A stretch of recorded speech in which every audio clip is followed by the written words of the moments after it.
Hey everybody, just going to take a quick break from the show to get you styled up with Stitch Fix. Shopping's hard. It's hard. With Stitch Fix, you get a stylist, though, who understands your style, your size, your budget, and they do all the shopping for you. Wow. This is excellent. Shopping, I'm telling you, shopping and figure out your style, it's overwhelming. Let somebody help you when it comes to getting dressed. We don't know what we're doing, so we let Stitch Fix help us out. A Stitch Fix stylist there. They know what works on us. We get the prices that make us look really good, and it feels good. You get some confidence boost walking around knowing that you're looking decent here. Oh, yeah. Yeah, we just give the stylist our sizes, style, budget preferences. We order boxes when we want, how we want, no subscription or any of that required. And they send called Just For Me pieces as well.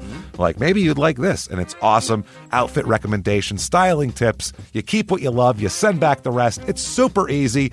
Yep. You can do it, and we are doing it because it's excellent. Personal styling for everyone. Get started today at stitchfix.com/STM. That's stitchfix.com/STM. Now back to the show. Hey everybody, just going to take a quick break from the show and tell you about Noom. Has Noom helped you? I believe it has. Oh, that's got an app. You can do tracking. It's terrific. It does. And Noom builds personal plans that can meet individual needs. That's the thing. Takes into account any dietary restrictions, medical issues, other personal needs. That helps build a plan that works for you. And yes, so I know that you've had your own personalized program here that you've been working on. And it's weight loss This is weight loss results that last. They stick around because you get yourself into a lifestyle change. That's what matters. That's mainly it. You can't just say, I'm going to cut that out for a month and then go back to it. That's not what it is.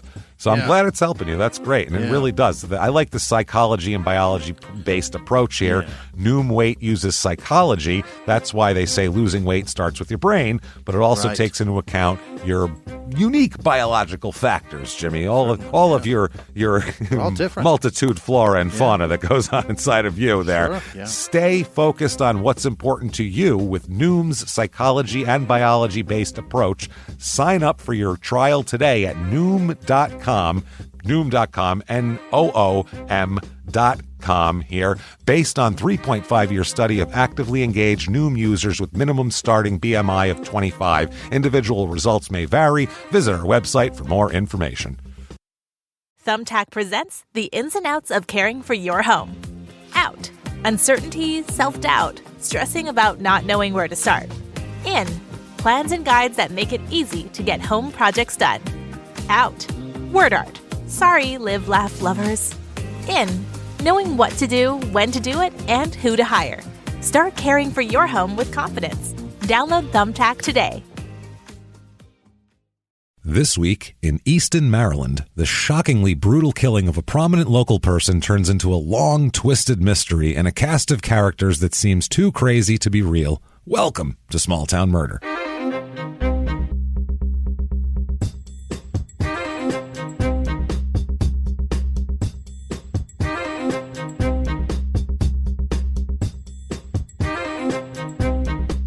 Hello, everybody, and welcome back to Small Town Murder. Yay! Yay, indeed, Jimmy. Yay, indeed. My name is James Pietragallo. I'm here with my co-host. I'm Jimmy Whisman. Thank you, folks, so much for joining us. We are excited for murder, which sounds really weird. That is crazy. It's hard to say, but you know what? When we get together, somehow it all works out and we have a good time, even though people die. Yeah. And but you know what? That's life. I wasn't there. Let's do it here. First of all, thank you, everybody, for your reviews this week. Yeah. Number one, we appreciate that. Apple Podcasts or any of the platforms that you can review. Yeah. They help a lot. They help drive you up the charts, makes you look good. You know what I mean? So thank you for that. Also, head over to shutupandgivememurder.com right now for everything Small Town Murder and Crime and Sports. Yeah. All the merch is up. We have Mind Your Business and Mind Your Fucking Business merch up all over the place now. New stuff up there and tickets to live shows all throughout 2022 and a few at the end of 2021. Yes. Get your tickets right now. A lot of those were already, they're from 2020. So a lot of those, 2019, some of them. So a lot of these are sold pretty well already. So if you want to get your tickets, probably don't delay or it might not be there. So we can't wait to see you. Come out and see us. We are jacked to get back on the road. Also, Upside Down Digital Network is cooking. It exists. And tomorrow, Friday, July the 9th, we have our second show coming out. Right. And it's amazing. Life After Happy Face. Right. You want to subscribe to this right away. Melissa Moore, Dr. Laura Petler.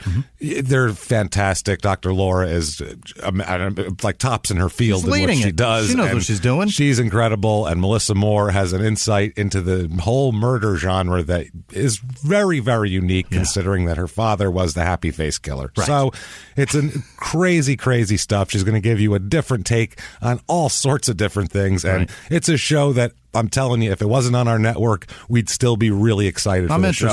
We'd be listening to it. So we can't wait, and we hope you can't wait as well. Listen to that. Patreon.com/crime and sports. Yes. My goodness, do we have a good one this week for you on both of these episodes. And you get access to both shows, bonus episodes and everything because you're a patron. For Crime and Sports is what you will get. We do a history of drugs in sports, which is pretty funny because you don't realize that people like 110 years ago were injecting cocaine into their eyeballs before they would do a race. Like the Olympics started the no doping thing in 1929 because people had been doing shit. So that's why. That's what happens. It's really interesting. And then for the small town murder one, and this I'm very, very excited about. Can't wait to share this with everybody here. It is the downfall of the Hillside Stranglers. And it is so crazy. Hypnosis, multiple personalities.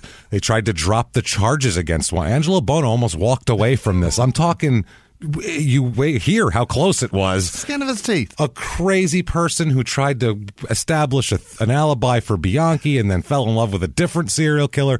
This is insane, this whole thing. You got to check it out. I'm telling you, patreon.com/crime and sports. And in addition to that, you're also a producer at that point. So you're going to get... Jimmy's going to mispronounce your name. Of course. That's right, because we're going to try to thank you, and then we'll insult you by accident. So, because he'll try his best, though. So do that, and if you just want to make a donation and have great karma and get your name mispronounced, you can do that as well over at PayPal using our email address, crimeandsports@gmail.com. Right. That said, disclaimer... It's a comedy show, everybody. All the facts are real. They are. And we'll tell you, some of these cases, and this one especially today, you'll hear it and go, are you sure all that's real? Yes, we promise you, swear on everything, that everything you're about to hear is true. You don't even need to make jokes. No. They make themselves. Obviously there's nothing funny about the actual murders that happen. No one's going to say, and then her head was removed from her body. And we go, that's a dismembering. This is great. That's not what this is about. No. It's in the planning of the crime and trying to get away with the crime. And that's fucking nuts. Because it's crazy and it's a nutty thing to think to do. Right. And so we'll definitely make fun of all that. Sure. So, we'll do all that. But what we won't do is we will not make fun of the victims or the victims' families. Well, we wouldn't do that. Because we're assholes. But we're not scumbags, that's everybody. The deal. That's how it works. Yeah. And if you think that's good, we're going to have a great time. Yeah. If you think true crime and comedy never, ever should go together, I don't know. Maybe we're not for you. No complaints later on. We're all on board in the same thing here. Yeah. I say try to enjoy it and hear what's going on, and maybe we'll have a good time with it. All right? So that said, everybody sit back, clear the lungs, and shout, shut up and give me murder.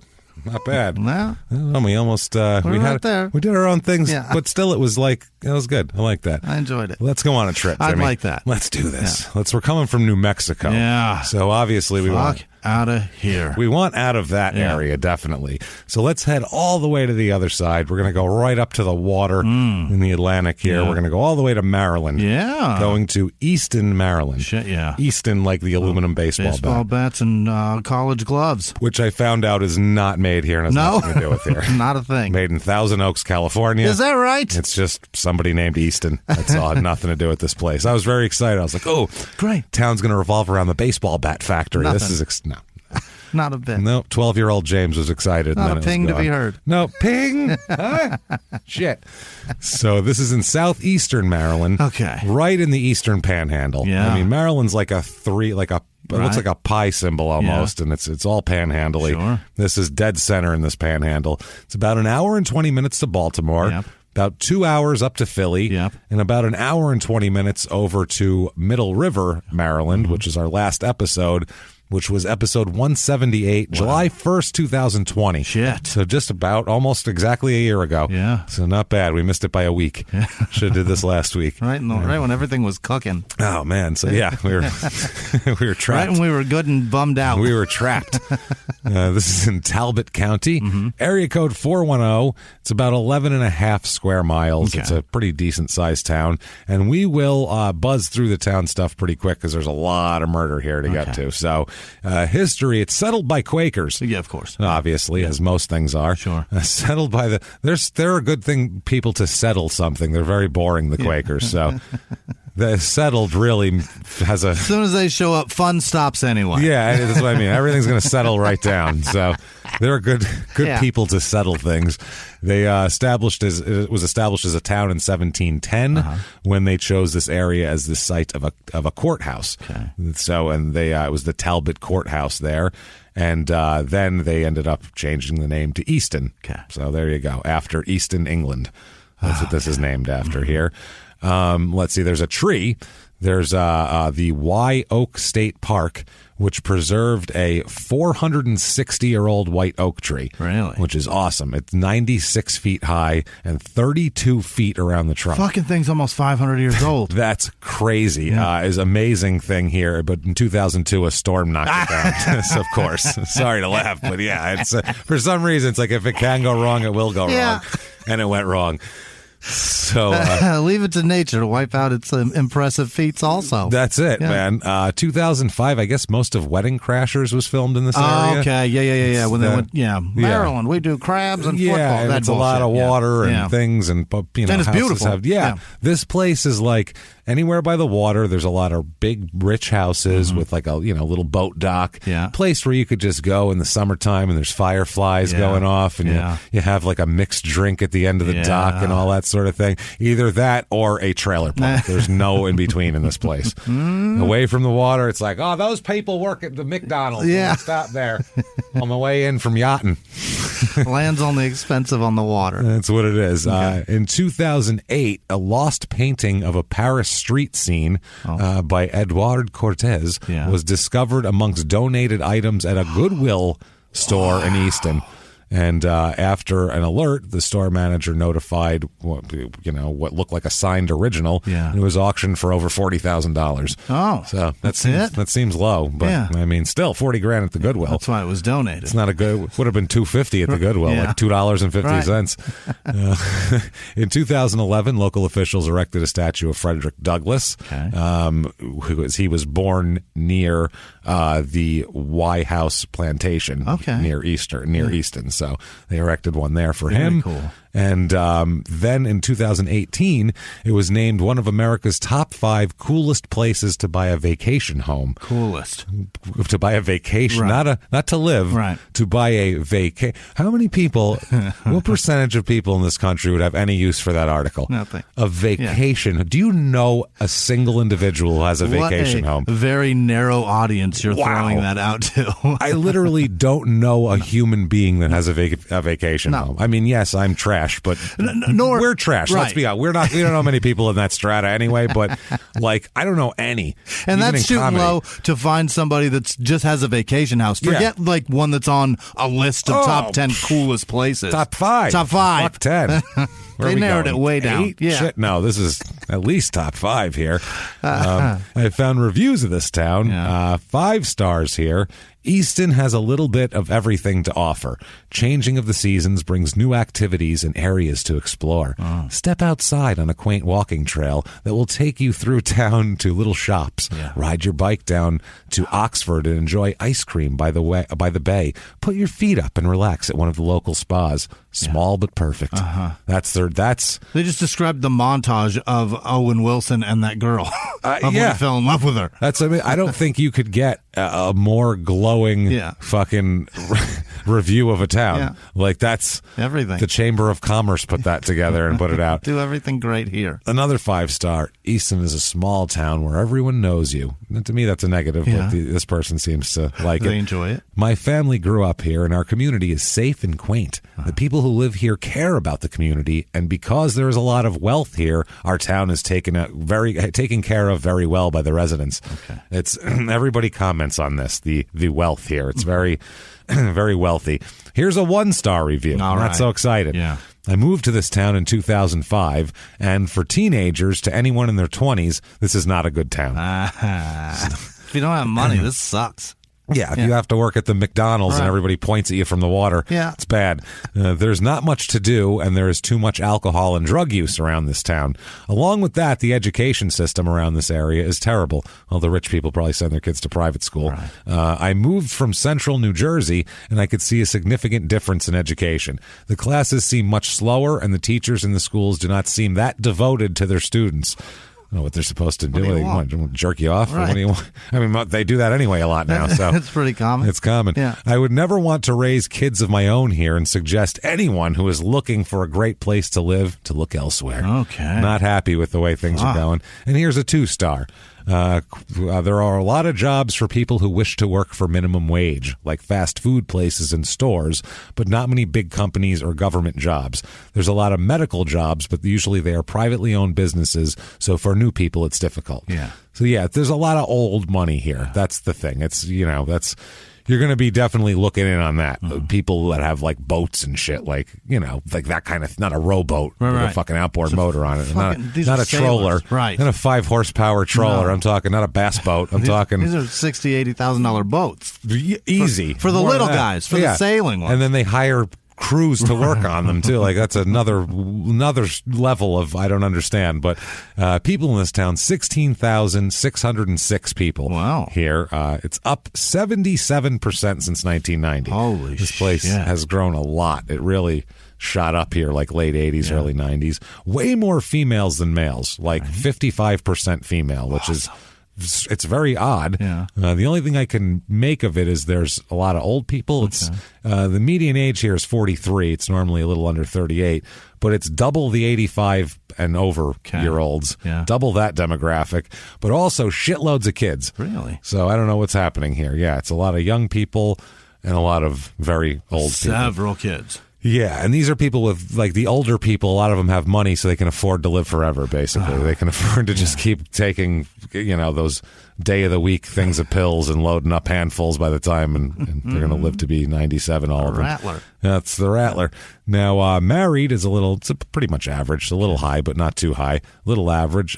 Single with no children, actually, is almost average here. It's a little low, but almost average, so you're not getting completely...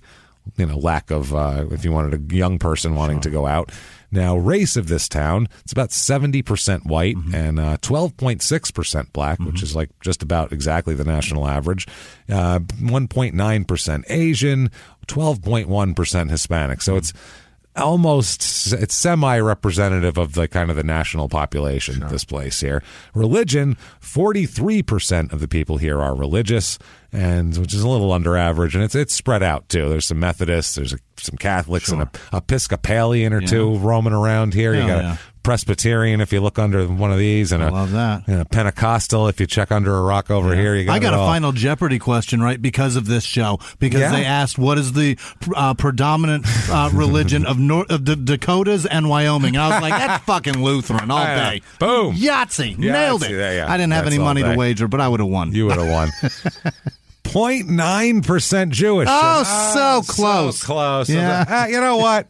Close enough. What the hell? After last week with the key surgery, let's do it. Hava, Nagila, Hava, Nagila, Hava, Nagila. I don't know the words. Hey. Why not? We need something good here. Fantastic. Let's see. Last election, pretty even politically, too.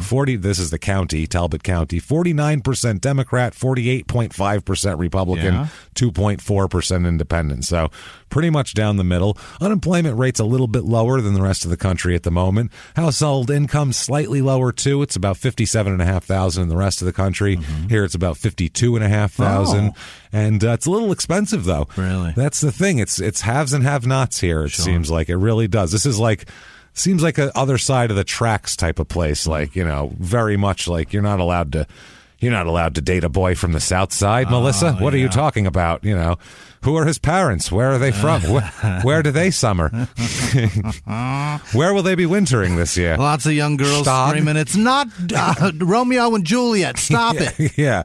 The cost of living, 100 is regular average. Here it's 106.1. Mm-hmm. So pretty high. And the highest thing is housing, which is a 120 out of 100. Median home cost $277,500. So a little bit high. Yeah. But you know what? If you've got the means, you want to take up more of a sailing lifestyle, you've got one of those white hats, we have for you the Easton, Maryland Real Estate Report.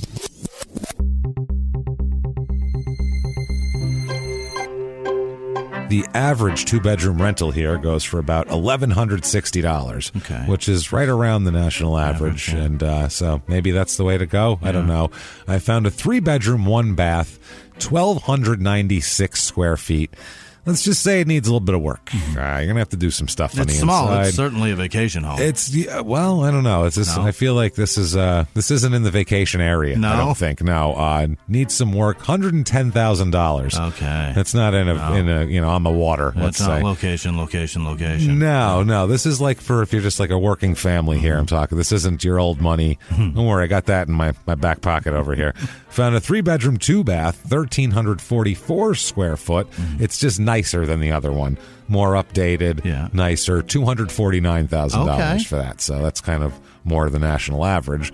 Then let's say you're doing fine. You've inherited things. Yeah. We have you're doing very well. Who knows? We have a 4-bedroom, 3-bath. 3,422 square foot house. Very nice.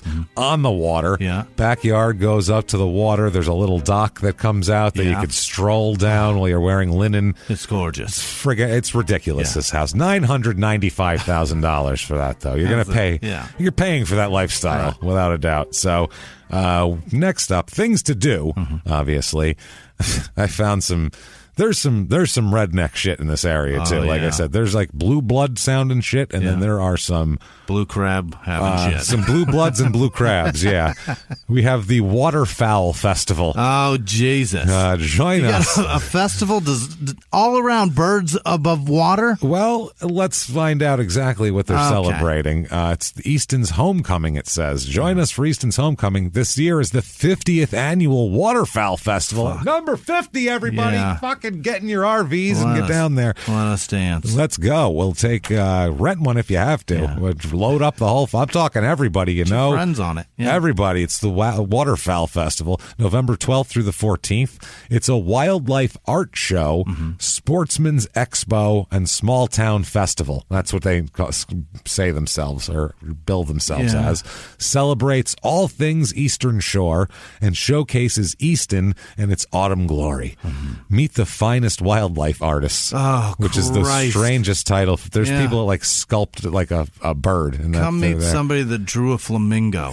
And painters, sculptors, carvers, photographers. Oh, Christ. See their work in galleries. But that's not the main draw. No. Jimmy, that's not the main draw. The main draw is the premier calling championships in the world. Stop this. Putting the duck and goose back into duck and goose calling. That's on their website. I kind of want to see it. Competitors are immersed in the language of the incredible waterfowl of the region, competing against each other for the coveted title of world champion. Now here comes Scooter. See, he's great. Yeah, he is fluent in Mallard. So if this is ever on TV, we volunteer. God, you're not going to get a famous sportscaster. You're not paying me. I'll do it for free, Waterfowl. We're the most famous people you're going to get for this, okay? That's the thing. And we're not famous, but no one else is going to do this. But we'll draw. We'll do this. Our audience, they won't know what they're watching, but they'll be there. We want to call this. It will be better than Best in Show, I guarantee it. Now... Here come Macaroni and Cheese he's setting on up to the podium. He got his nickname back in high school when he stabbed a woman for her macaroni and cheese. Funny little story. Anyway, he's going to do a goose call now. Let's see what he does. Oh, my goodness. Now, that's the best day. If I was a goose, I'd have sex with him right now. I'd say, drop them drawers, pal. Let's do it. don't know. I can't wait. I really want to be a part of that. Callers from around the world come to Easton once a year to showcase their skills and hope to be immortalized in the history books of championship calling. This sounds so exciting. This sounds like Vince McMahon wrote it. It's amazing. Many of the industry's leaders in waterfowl calling and hunting have gotten their start on the calling championship stage at the waterfowl. It's like just for laughs. I want to hear a guy that can call with his fucking throat, though. I do. That's impressive. Only one of them, though. I don't want to see them all. Not all of them. Just one guy's. Show me the best one. Yeah, I'm all full up. I know, like on SportsCenter, they used to show here's this, and they'd show one guy go, and then they go, all right then, and then they go to hockey. Sounds just like it. Now that's it. Yeah. The World Championship Goose Calling Championship. Wow, that's a lot of championships. Yeah. Founded in 1976, is the longest-running goose calling championship in these United States. Hell yeah. This championship has single-handedly changed the shape and face of the goose calling and waterfowl industry! Exclamation point. Prize packages range from $5,000 to $12,000 in cash and prizes, thanks to all of our corporate partners. Yeah. Not bad. With audiences of 600 plus, they draw. And 5 championships and incredible prize packages on the line. The stage is always set for an exciting evening. The beauty of Easton's championships is a level playing ground. Anyone, novice or master, can blow. Yeah. Can blow. That's period. Can blow. You know what? That's a good lesson for all of us people out there. Anyone, people, novice or master, can blow. All you need is enthusiasm, right? Isn't that what you say? The World Waterfowl Calling Championships bring judges from all the flyways. Look at that. Yeah. To have representation from across the country. All the callers on our stage showcase their incredible abilities to operate a duck or goose call.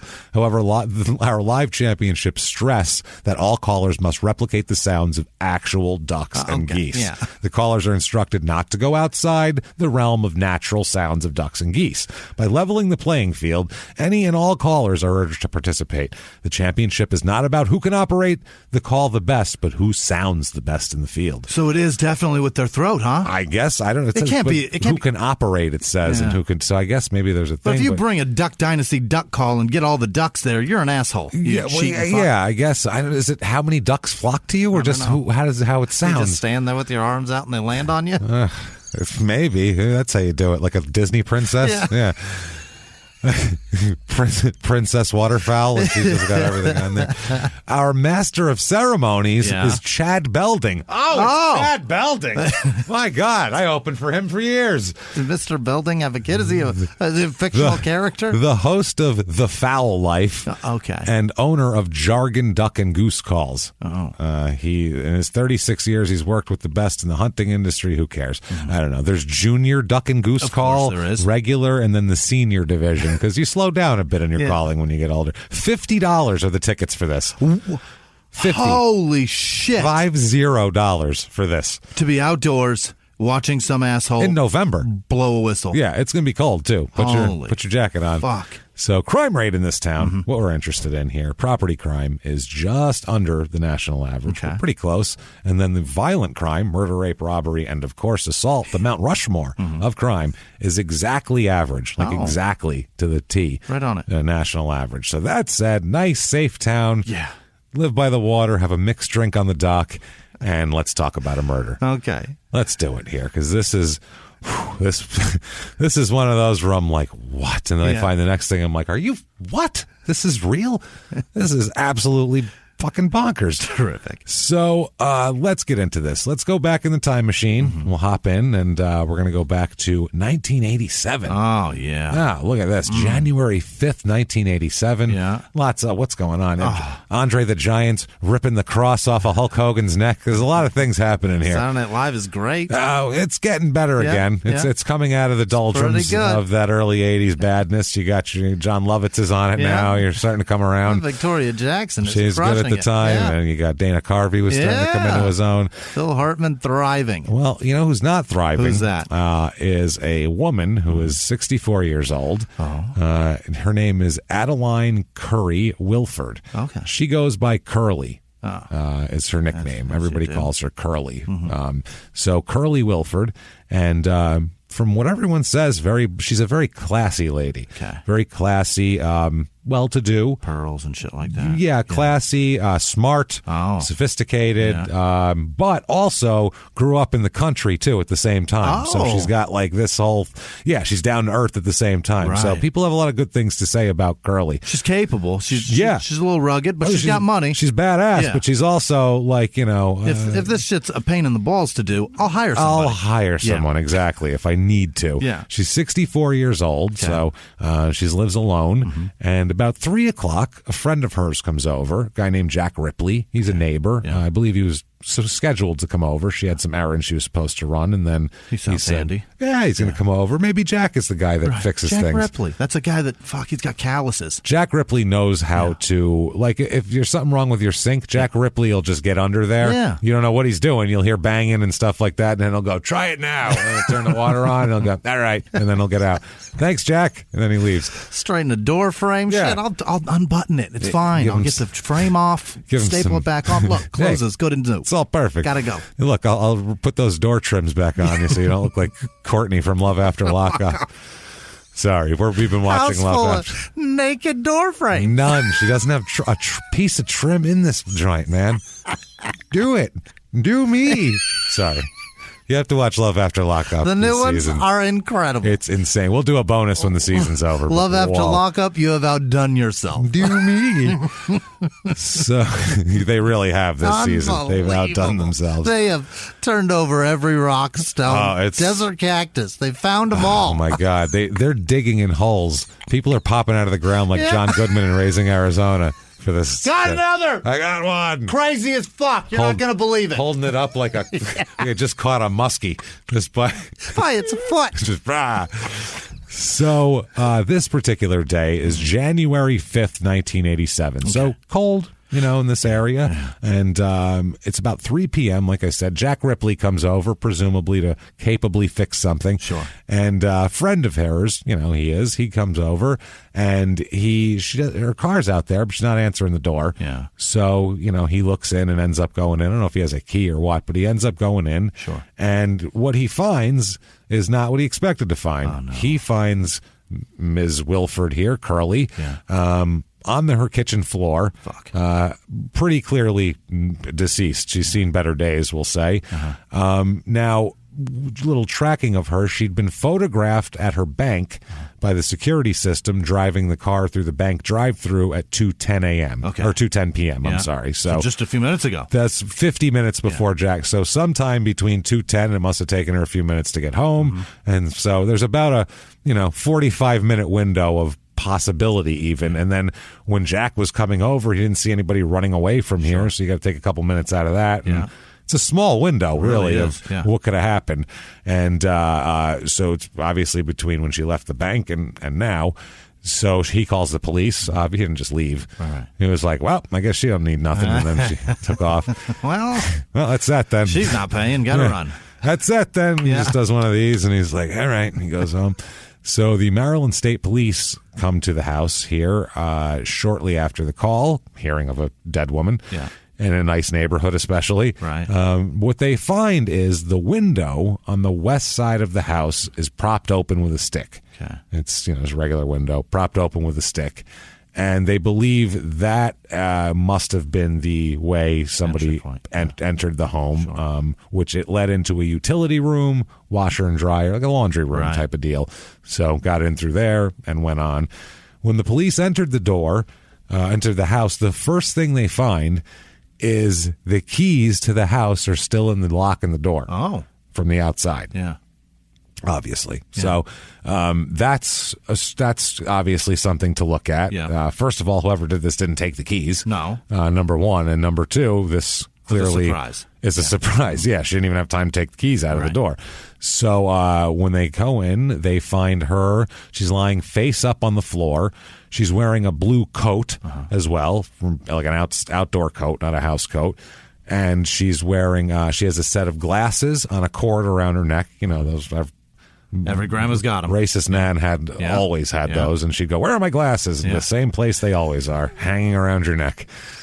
You bought something decorative, Grandma, so that you can always keep track of those. They're always there. Yeah, you should get one of those. I'm going to get you. I'm going to get Jimmy a nice cord, a nice chain cord for his glasses. It's going to be really nice. Some jewels on it. Yeah, even though he always has them on and never takes them off anyway, just in case he needs to slip them off for a minute. In case they want to fall down a minute. Well, you don't have to hold them if you're like wiping your eyes or something. You just let them hang. You know how many times you get a headache from these fucking things? Yeah, let them dangle once in a while, Jimmy.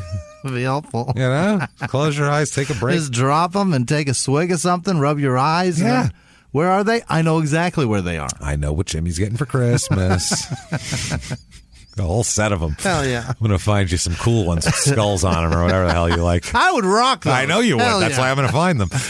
So they find her. She's wearing the glasses around the cord that Jimmy will be wearing very shortly. And that can be funny, but this part is definitely not. There are numerous stab wounds to her hands and face. Oh, my. There's defensive wounds. There's a lot of wounds to the head, neck, face. Really attacked. Hands. Oh, yeah. There is a large butcher knife with an 8-inch blade, described by the police as, quote, shoved right through the side of her cheek and head. Dear Lord. That's what's sticking out of her when they find her. Oh, my. So, yeah, that's what I mean. When her friend found her, she was like, whoa, holy shit. This isn't like I'll start performing CPR. Right. There's a fucking butcher knife sticking out of her face. This is bad stuff. There's also groceries sitting on the kitchen table in the bag still, grocery bags still, not taken out. Cold items even. Okay. Not just like, well, I'll put those, the macaroni and the cereal away later. Right. There's cold items there. If you're leaving sour cream out, there's an issue. For sure. So between the keys and the groceries, it obviously looks like this was some kind of surprise. The officers perform a sweep of the house. They try to find it, if anybody else is inside. They said items inside the home seemed out of place, but it didn't look like kind of ransacked, really. Okay. But it just moved around. They said dressers were open, quote, with stuff taken out. That was It's a hell of a technical police report. Whoever wrote this report really thorough. He's a top-notch report writer, I'll give him that, which suggests that, quote, someone had broken into the house and was looking for money or other goods, obviously. Yeah. They lifted some fingerprints and palm prints, and there's a palm print especially that's going to matter to this whole case. All the other fingerprints can kind of be accounted for, or they can't be matched, or they're too dirty, or whatever, but there's a palm print that we're going to find. Some of the prints they find are the outside of the utility room window and on the washing machine in the utility room. Like you climb through the window, land on the washing machine, hold your hand on it as you're, as you're dragging your feet down. Bracing yourself with your palm. Right. You know how that goes. So, when you're breaking into an old lady's. Right. Yeah. So I've broken into my mom's house before because I was my locked own out. house. So my mom was like, "The idiot wants to stay out too late and get drunk, then he can sleep outside." I'm not sleeping outside, Mom. I'm going to break into this motherfucker. Yeah. That's how I'm getting in. I'm definitely going to find glass the next morning is what's going to happen. There's rocks outside and you have glass windows. I don't know what you think I'm doing. So they lift all of that, and we'll talk about this palm print in a minute. The daughters of Curly here, who is Kate Wilford Carrier and Evelyn Wilford Lippincott, they're her daughters. They said that in the months leading up to this whole thing, the window in the utility room was always propped open with a stick. She left it like that. Oh. So that wasn't like done by somebody else. She said that there was a, quote, persistent, god-awful odor that smelled like what she called, quote, a family of dead mice. Jeez. So I say, over the course of months, I would say find the source of your stink. Certainly. It's probably, I don't know if it's a washing machine. I don't know if maybe something crawled into your dryer and died, possibly. That's possible. Or in the mechanisms of something in there. There might be like a dead raccoon in the wall. Yeah. I would find that. It could just be the drain of the that's the other thing. That is gross. You might Those be can be up. disgusting. You might have to change your thing in the washer. You got to clear the stuff out. Get the hair out of there. We don't know what happened, but she said it smelled horrible, so she kept the window open at all times, even in January in the middle of the winter. So she said the daughter said she knows it for a fact because she used to she used to give her mother a hard time about it. Oh, it's the middle of winter. You got the goddamn window open. What's wrong with you? You know, whatever. You should close the window. It's dangerous to leave windows open. And one of the people in the State Police Evidence Collection Unit noted that if the utility room window was opened, the lower portion where the palm print was found would be pushed up behind the upper portion, rendering the exterior panes inaccessible to anyone's hands. Okay. So but I think if you're going out the other way, it's a way to leave a palm print, obviously, because someone did. Yeah. So that also means I think that the window was up already. They didn't put it up; it was already up, and they probably you put your hand above your head so you don't hit your head on it as you go in. Yeah. To brace yourself, that would be your palm. Sure. It makes a lot of sense to me. So a number of items were missing, including the tan pocketbook that she always carries and was seen carrying that day, her custom-made diamond and sapphire ring that she always wore, her wallet containing credit cards and undetermined, no one knew how much cash she had on her, but she carried a decent amount, not hundreds of thousands of dollars or anything, but you get a couple $100. It's enough. It's got something. Yeah. They never found any of this like laying around or didn't find like a ring in the yard or anything like that, or like a purse dumped in a sewer or something. They figure she must have come in the house, placed her groceries down, went to get her keys, and was confronted. Yeah. She said that the evidence says that she was stabbed repeatedly. Not only was there a broken and blade in her face, there were several other knives with broken blades on the floor around her body. Lord, man. So they had, whoever this is, had stabbed her so viciously that they broke numerous knives till they found a giant knife that they could stick into her head, which is fucking brutal. She's 65, man. Yeah, that sounds brutal. And just from obviously I'm not an expert on anything, but like if I saw minimal things missing, the house like kind of rifled but not ransacked, because whenever it's like rifled and ransacked, not ransacked, I always feel like that's like someone wanted to make it look like it's been ransacked, but they don't know how to do that because they're not a house robber. Made a solid effort. But, and this seems very personal to me. Oh boy. Yeah, very rarely does somebody that you don't even know make you angry to the point of driving a fucking butcher knife through their fucking head. That's post the other attempts that failed. That's what I mean. Like, this seems personal to me. The whole thing seems like personal, and they tried to make it look like it was a not personal thing. I don't know. Hey everybody, just going to take a quick break from the show to tell you about the safest sponsor ever, Simply Safe. Absolutely, these people will keep you safe. It's amazing. You know that every 26 seconds a burglary takes place in the United States, according to the FBI. That means that by the time this podcast is over, dozens and dozens of homes will have been targeted, ransacked, God knows what happens here. So protect your home before it's too late with Simply Safe proactive security system. Simply Safe helps stop threats before they even have a chance to break in. Named Best Home Security System by U.S. News and World Report 5 years in a row. And by us for about the last 8 years as well. If you trust us, believe me, you want Simply Safe. So visit simplysafe.com/small to claim 50% off a new system with professional monitoring plan and your first month free. That's simplysafe.com/small. There's no safe like Simply Safe. Now back to the show. This show, Small Town Murder, is brought to you by BetterHelp. Get yourself some therapy, everybody. Honestly, here. We often hear about, red flags that you should avoid. Hey, that's a lot of a thing. It's become a real phrase now, real cliche. But why don't you focus also, you look at like green flags in friends and partners. Look for good things as well. Right. And maybe you're not sure what that looks like, though. Therapy can help you figure that out. What are positive things? What are the green flags? And then you can practice them in your relationship. It's absolutely a fact. And so, honestly, we absolutely are huge advocates for this. It really, really helps. BetterHelp is fully online, making therapy affordable. It's convenient. They serve over 5 million people worldwide.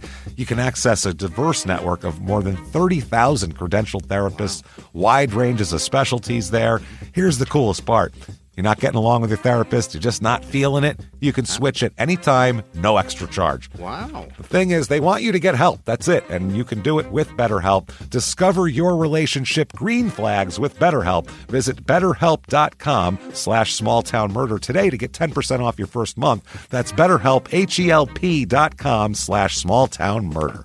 Now back to the show. Hey everybody, just going to take a quick break from the show and tell you all sorts of good stuff about Chime. That's what I'm talking about. There's so many extra fees you have to pay in life. Everything. You go to the airline, there's an extra ticket on that. There's extra fee on every fees and fees, hotels, fees, all this type of stuff. We're trying to make progress, and the next thing you know, here comes another fee coming at you, and it's more money than you expected, and your whole math is thrown off, and it's awful. Learn more at chime.com/smalltownmurder. Chime is great with that stuff. I mean, you can't beat if your things are a little tight, especially around the holidays or after the holidays. You need that money a couple days early, or you go grocery shopping. You got a car payment due. There's so many things that don't cross over exactly how you want them to cross over. Make progress toward a better financial future with Chime. Open your account in 2 minutes at chime.com/smalltownmurder. That's chime.com/smalltownmurder. Feels like progress. Banking services and debit cards provided by Bancorp Bank N.A. or Stride Bank N.A., members FDIC. Spot me eligibility requirements and overdraft limits apply. Boosts are available to eligible Chime members enrolled in Spot Me and are subject to monthly limits. Timing depends on submission of payment file. Fees apply at out-of-network ATMs. And now back to the show.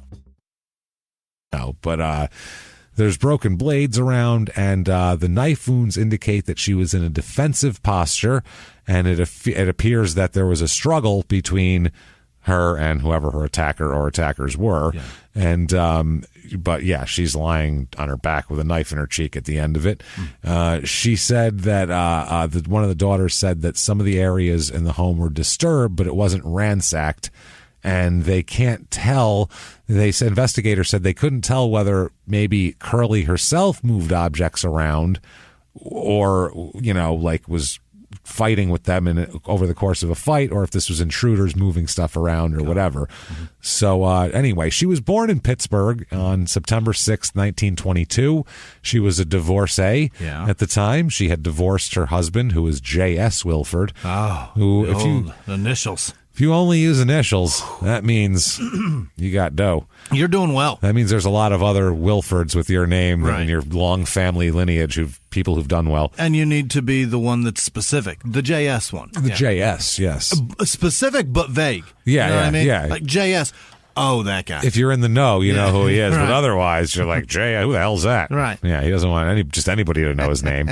They together had 4 children. Okay. So they have daughters. At this point, they have 2 daughters and a son. I believe one of their children had passed away at some point at a younger time. Wow, it was the 20s. This 40s. Not even. This is 1987. So no, but I mean, I guess it was probably the 50s, 30s, 40s. Depends on how old she was when she got married. Yeah, it was the 40s, 50s when she had the kids. So yeah, who knows? One of them might have had polio. Existed. That's what I'm saying. Right. Yeah, we don't know. Mm-hmm. So they say she is well known for her volunteer work at the YMCA in a 4-H horseback riding program for the disabled. What? That she volunteers in. Saints. She puts disabled children on fucking horseback. That's a nice woman. It's just like a wheelchair, only much more fun. It's just a wheelchair that shits. Don't worry about it. It might bite, too, so watch out. You've never been bitten by a wheelchair. It's just a wheelchair you put apples in the front. It's going to be great. Oh, man. So that's YMCA, 4-H horseback riding program for the disabled, and a volunteer with the county's historical society. Yeah. She's also a sailor. She sails, gardens, and also is an accomplished equestrian as well. Yeah. She rides horses and sails, and what is all that? The upper crusty shit. It sounds wealthy. Yeah. That's what that sounds like to me. Like she does the things that nobody does. No, nobody does. Who does that? Yeah. Well, we don't know anybody that has a goddamn vacation home. So never mind any of that shit. No. So this is. She's pretty. She does well for herself. And she's very kind, very, very kind. Oh yeah, this is, you can't deny her that. She's a very kind, very nice woman. I mean, no one has a bad word to say about her. Curly is top of the line here. She spent the morning that day running errands at the in Easton and attending a 1-hour exercise class at the local YMCA. Oh. Yeah, she's an older lady, keeping in shape. She was found about 3 o'clock, so she had a full day even. I mean, even that day she had a full day. So she lived alone on where she was found here, a 300-acre farm. Holy. So, like, she's got a lot of... This is a rural area. She's got a lot of property. She's very active. Her son said that she's active, but she's also a very private person who avoids publicity. Yeah. Which most people don't have to try to avoid publicity because nobody gives a shit. People would try to I'd like to talk to her. She's doing wonderful things. She's like, no, it's just for the good of the disabled children who want to ride horses, she's that nice. She was a docent at the Talbot County Historical Museum shop in Easton. What the fuck I think that? She's a volunteer who knows shit about the exhibits and the history and all that stuff. A docent. Yes, I mean, she knows a lot. So you can't. I don't know how she has time for all this shit. Number one, Super impressive. That sounds exhausting. It does. So clearly, in her neighborhood, people freak the fuck out when this happens. Like, all of her neighbors, a lot of them are also older and wealthier, and they are fucking losing it. There's a woman named Peggy Swan. She says, this is 2 days later, she says that whenever an unfamiliar car drives up the long dirt driveway to her home, she cautiously peering out the door to make sure that her hired hand, somebody that works on her farm, isn't too far away, and they can come in and protect her if they have to with a fucking farm implement or something. Unbelievable. People still, this is a place where people usually leave their doors unlocked during the day and just kind of hang out. So this is not this isn't a place where people were real paranoid about shit. Now they're like, stand by. Well, there's a car driving up. Get ready to murder whoever's in it. It's just my Uber. Don't worry. Never mind. All Oh, right. shit. It's Grubhub again. Fuck. I'm sorry. I forgot I ordered that. I was real hungry. My bad. I know I didn't ask if you wanted anything. But, so another woman, this is about her. They're freaking out, obviously, because of dead Curly. Maryland State police officers at this point are still baffled about everything, and that's not helping and these neighbors at all. And it's being described, one officer described the murder as, quote, brutal, very brutal. So well done, sir. Perfect. There's a knife in a 65-year-old's head. That's the best word you can come? That won't scare the shit out of the other old people, huh? Not that 64 is that old, but in 87, 64 was older than 64 is now. Yeah. 64, now people are running marathons and shit. Back then it was, that's it. You're slowing down and retiring. Right. People start writing eulogies. Yeah. Well, Jesus, I got to get it together.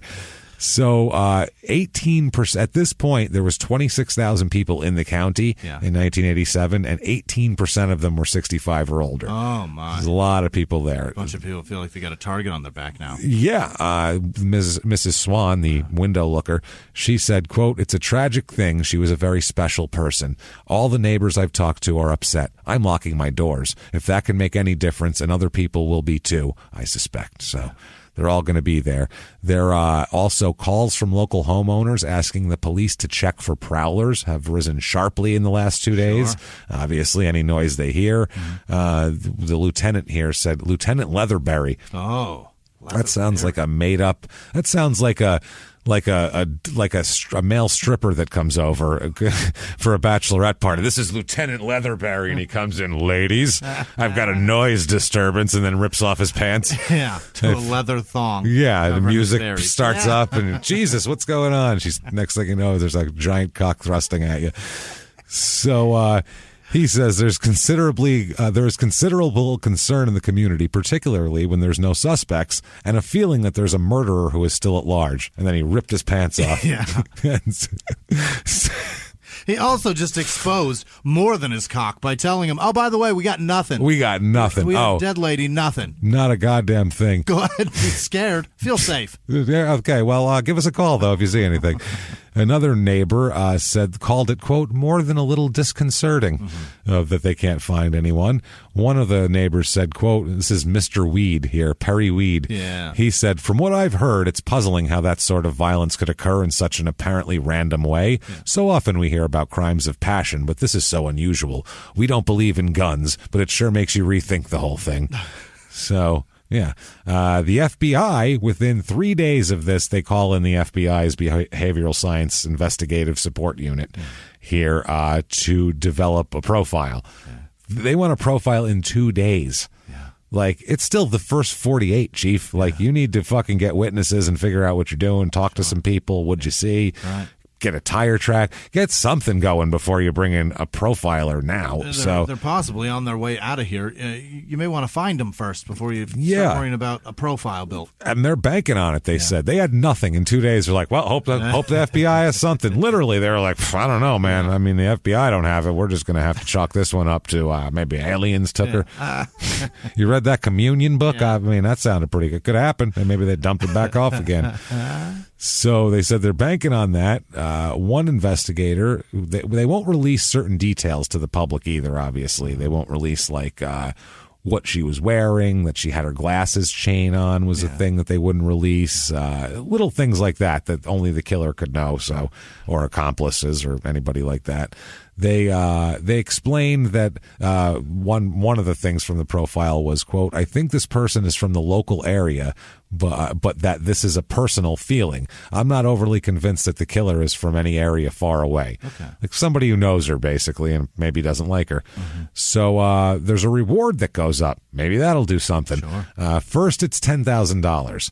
And then friends and relatives chip in more and make it a $25,000 reward for the information leading to the arrest. It's $10,000 for an arrest, and then you get the other $15,000 after a conviction. Okay. That's how this whole reward scheme. Solid settle up. Yeah. So there you go. They said that the kids were saying their mother has all these friends and everybody's willing to help. The son says this, quote, probably part of the reason my mother died was her personality. Being raised in the country, it just didn't instill fear in her seeing a strange car in the driveway. So she wasn't that like, she wasn't one of these. She wasn't easily scared. No, that's the thing. She wasn't easily scared. And if a car drove up, well, maybe it's somebody who needs something. Like, that. Exactly. Yeah. Rather than who the fuck is this? Yeah. I'm closing my blinds. Mm-hmm. He said, my mother was a very youthful person. She died too young, and yet she lived a very full life, which we know that for a fact because I couldn't keep up with her if I heard that schedule. They said that the police have received few calls even about the reward, not even bullshit calls. They're just not getting anything. The son says, the thing that the police and I are both experiencing is frustration because the case still hasn't been solved. I want this person to get caught. Clearly. He said that he's satisfied the police are doing everything that they can, but the longer it goes, the more frustration begins to mount. Yeah. A couple months go by and nothing happens. It starts to get silly. The cop said, who's in charge here, said, we're following every lead. We still haven't given up on it. An abundance of people from time to time work on the case. Okay. Great. Can we pull this up into a concentrated thing here? He also, a police officer, said that people are still upset by it, which isn't helping, and people are they're just, it's all fear shit. So they're saying like, oh, maybe it's my brother and stuff like that because they're afraid of everything. Right. He said, one guy said, quote, a few people I've talked to in the area are still alarmed that this type of crime happened here. An arrest will give them a new sense of security. I'm still confident we'll solve this case. Jesus. That's it. Get out there and solve it then, Cheek. The son says the police are doing everything that is humanly possible. They are going about it the right way to see what kind of person did this. In other words, the FBI thing, which, I mean, they brought in the FBI. They just didn't go, well, I mean, we got our best feller back there working on it, so that's helpful. The investigator said they've ruled out certain individuals of close contact to Curley as suspects. However, they wouldn't specify who that was. They also work with the FBI. They have a profile at this point. So the murder investigation hasn't produced any clues or suspects, though, still, even with that. And the investigator says sometimes works for you and sometimes works against you. In murder investigation, it usually works against you. You need the shit to be fresh. The daughter, this is Pucky Lippincott, is her name. That sounds very country club, doesn't it? This is Pucky Lippincott. I mean, she's dressed in white. She's she's like in Trading Places. She's one of those, you know what I mean? Like, that's what I picture. I'm not insulting her. It's just that's what the name sounds like. Constance Fry. Yeah, that's her. Very Constance Fry. She said that she was frustrated by the situation, which is Jesus, more understandable could not be. While the reward has, quote, brought it all back into focus again, the investigation still doesn't have anything. She said, it drives me crazy. If people know something that they really think could help, they should call the police. But if it's gossip, they should be able to figure that out too. So she said that she obviously hopes that the higher reward of $25,000 now will help. The only thing police have is they're looking for possibly a driver of a large silver or gray General Motors car that was seen near the house, near her house at some point that afternoon. In the 80s. In the 80s. That's a very General Motors, by the way, is like 14 brands of cars in the 80s. So that's Chevy, it's GMC. Anything. It could be an Oldsmobile. It could be anything. Cadillac. It's so many. There's a lot of these goddamn things. They said that either one or two people may have been in the car also. So a silver car. Maybe a guy, maybe two guys. Maybe a guy, maybe two, maybe silver, maybe gray, maybe two women. Who knows? Maybe somebody in the trunk. We don't know. Holy shit. That's really vague, I would say. They said several local people have been looked at. Fingerprints found at the scene have been compared to people who have been arrested around the area for burglary since the murder, and no match has been found there. One of the scenarios they keep going back to is, they must have found her just as she was coming in. Maybe they came in the door behind her. That's why her keys were still there and, kind of shoved her in through the groceries She had her hands full with groceries. Yeah, maybe that's what it was. So no break-ins appeared to have happened now a year later. Still no break-ins kind of happened in that area since then. So one of the police officers said a couple of things have come in, some anonymously, but nothing substantial so far. So it's getting bad. They add more investigators and everything like that. They do have one suspect at one point that they're kind of looking at, a guy named David Faulkner. Yeah. He's a 22-year-old, just local ne'er-do-well dipshit. Okay. And that's the way they're looking at him. And he's a suspect, but nothing ever comes of it. They look at him, they talk to him. They look and talk to a lot of people. Yeah. People go, I don't know what you're talking about. And then you have no evidence unless somebody really feels bad. Yeah. It's really hard to get anybody to say they did anything if you just go in and go, we think you did it. And you go, well, I didn't do it. And you have nothing to go like, well, your fingerprints are here. Explain that. If you don't have that, it's just, well, I think you did. I didn't. All right, then. Yeah. You fucking blew that interview. Now what? You can go to lunch. Yeah, so a lot of times they don't like to talk to people till they have something on them so they can try to get them in a corner. If they have nothing to get them in the corner with, it just emboldens them. Sure. So nothing comes of that. So June 87 comes around. It's been 6 months now. Fuck. Nothing happened. They file a police report, and in the police report, they found that they're contacted by a guy named Danny Keene. Yeah. Okay, and in this report, it says that Keene was contacted on January 9th, 1987, contacted them, but this doesn't come out till June. He's the guy who reported seeing a silver-colored vehicle he believed could possibly be an Olds Cutlass, or any other GM car, but maybe an Olds Cutlass. He was taken to the actual murder scene at the time when he showed the officer the location where he saw the vehicle parked. He said it was backed in next to the front porch, next to several bushes, that actually the similar leaves were found in the living room floor of the house. Okay. So that matched up. They drove him around Easton, and upon observing a vehicle at the Bonanza restaurant, he stated it was a vehicle similar to, they said, we're going to drive around and look for a car that's a similar model. You point out the model. What do you just think? What do you think? What kind of car is it? And they think it might be an Olds because he pointed to a '77 Olds Cutlass and he said something like that, which just looks like a big boat. Right. So they said, a big car. Yeah, that was that. So they got all of that together, and he lived in Trapp, Maryland, and he was often working as a hunting guide. Oh, yeah. He rented a farm next to Curly's house, and he often drove by the house, but he said he didn't know her at all. On the afternoon of January 5th, between 1:50 and 1:55, he drove past the residence. He said it was sunny, and he was looking at her property for geese. Maybe he was going to practice his calling. The championships are not going to... Right around the corner. They're coming in November every year. So he said he'd driven past the house multiple times, and he never saw any signs of life there. He didn't see anything going on. He said one time he said on that occasion, though, he saw some clothes on a line next to and behind her house and thought to himself, well, somebody does live there. He said normally he'd drive by, he didn't even think anybody lived there. Wow. Because she's quiet. She lives alone. Yeah. It's not like there's kids running around. She doesn't make a mess. Everything's tidy. He didn't even know people lived there. He said that after the clothesline drew his attention, he began looking around, and he reached the point where some little trees started thinning out, and he saw some, quote, jacked up Oldsmobile Cutlass Supreme backed up against the house. Okay. So he was out looking for geese in the house, and that's when he noticed, oh, wow, people maybe do live there. Yeah. And then he saw the car. It's a drag racing car. I guess. Well, if it's a 70 something, yeah, jacked up. I don't know if that meant fucked up. Yeah, like that thing's all jacked up. Yeah. Or if he meant like it's like thing's got jacked four on the floor. That thing's ready to go. It could go either way with this guy. I don't know. I can't tell. Thing's hot as a pistol. Oh man, it's hotter than a $2 pistol. I'll tell you what, buddy. So he was like it was backed in. He said, and 4 days later he reported this to the police, which is strange to wait that long. They interviewed him there and drove him around Easton, like we said. He found the car that resembled one.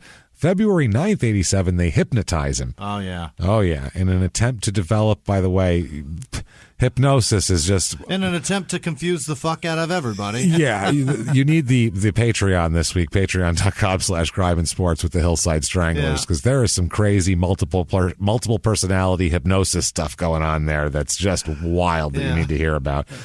So they hypnotize Keene, and a copy of the recording, which was they put it on a Betamax in 87, which is a little late for that, was provided not provided till later on.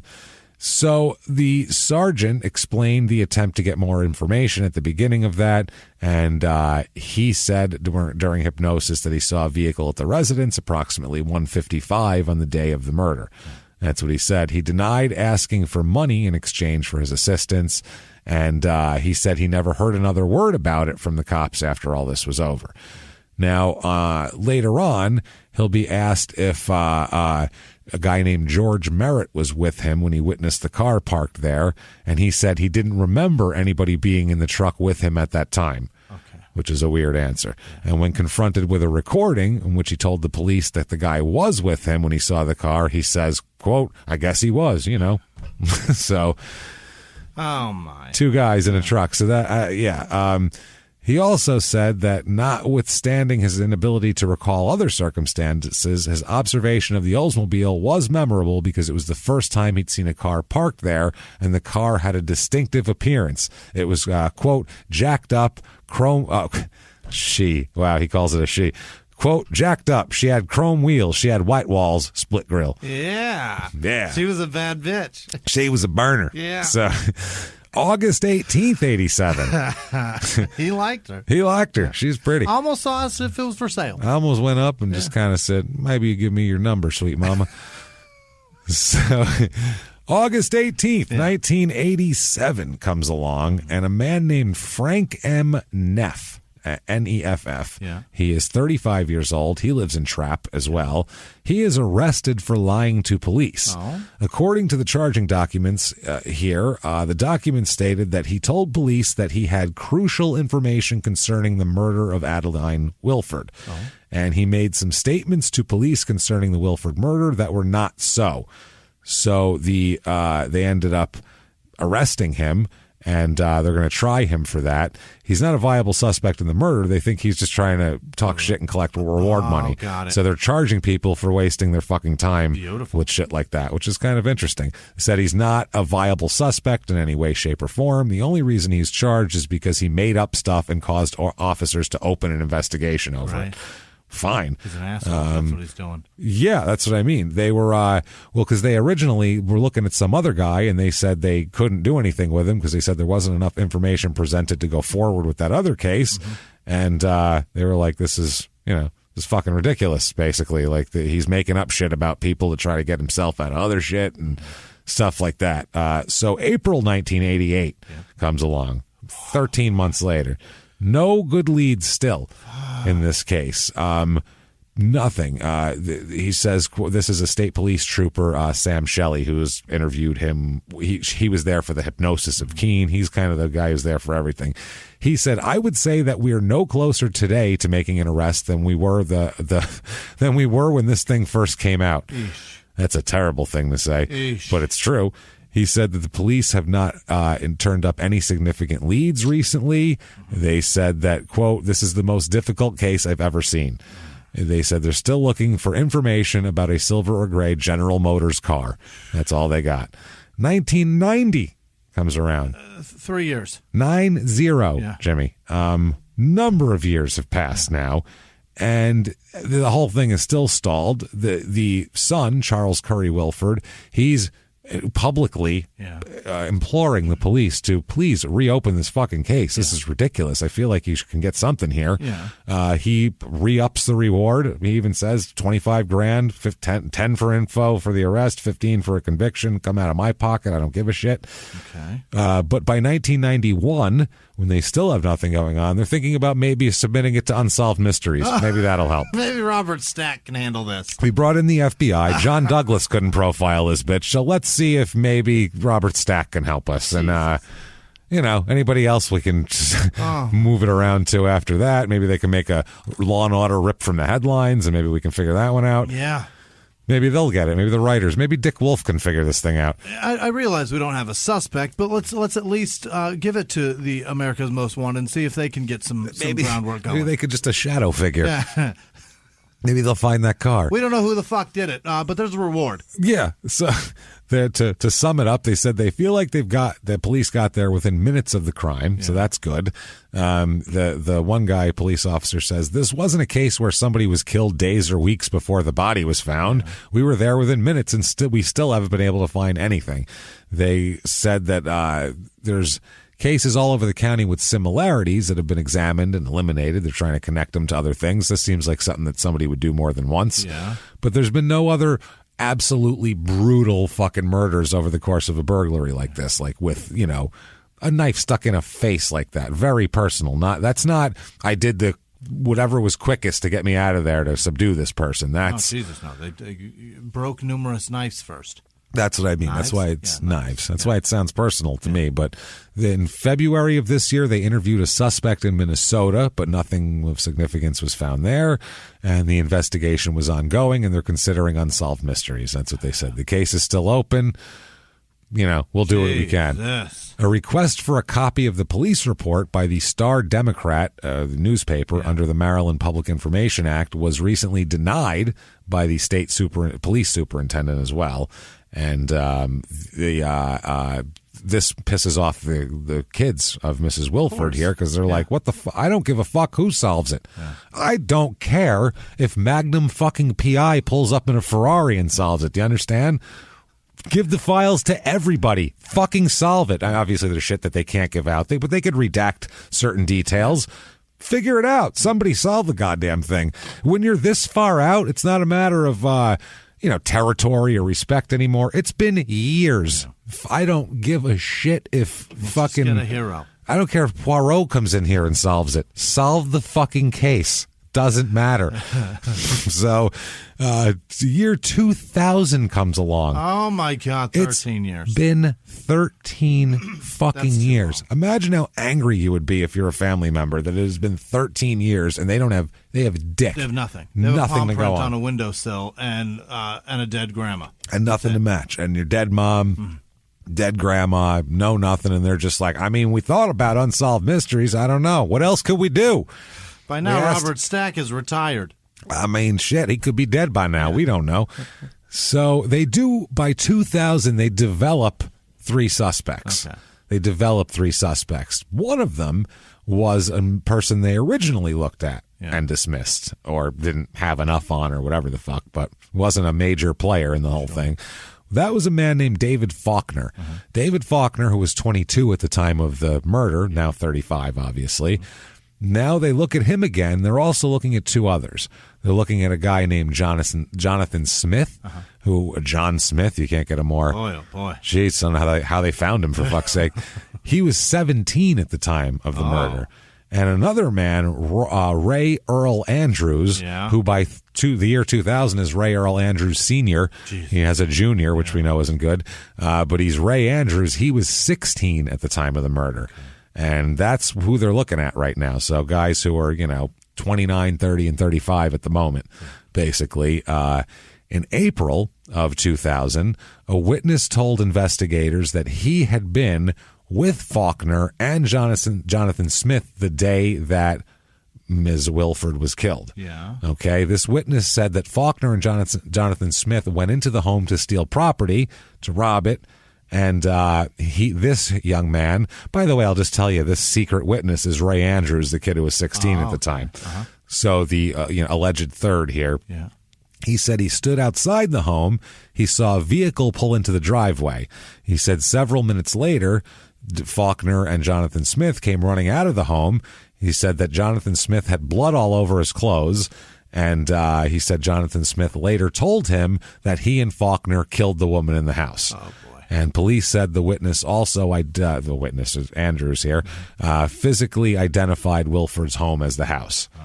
So, but I mean that was in the paper, the address. So anybody I could have went to that fucking house. Sure. I know the address. So stupid. So the witness, like I said, is Ray Andrews, and this would lead the detectives to this whole circle of people, and they said that another witness said that they saw Jonathan Smith and Faulkner, and a third person, this is not Andrews, somebody else, saw from the outside, in close proximity to Ms. Wilford's house the day of the murder.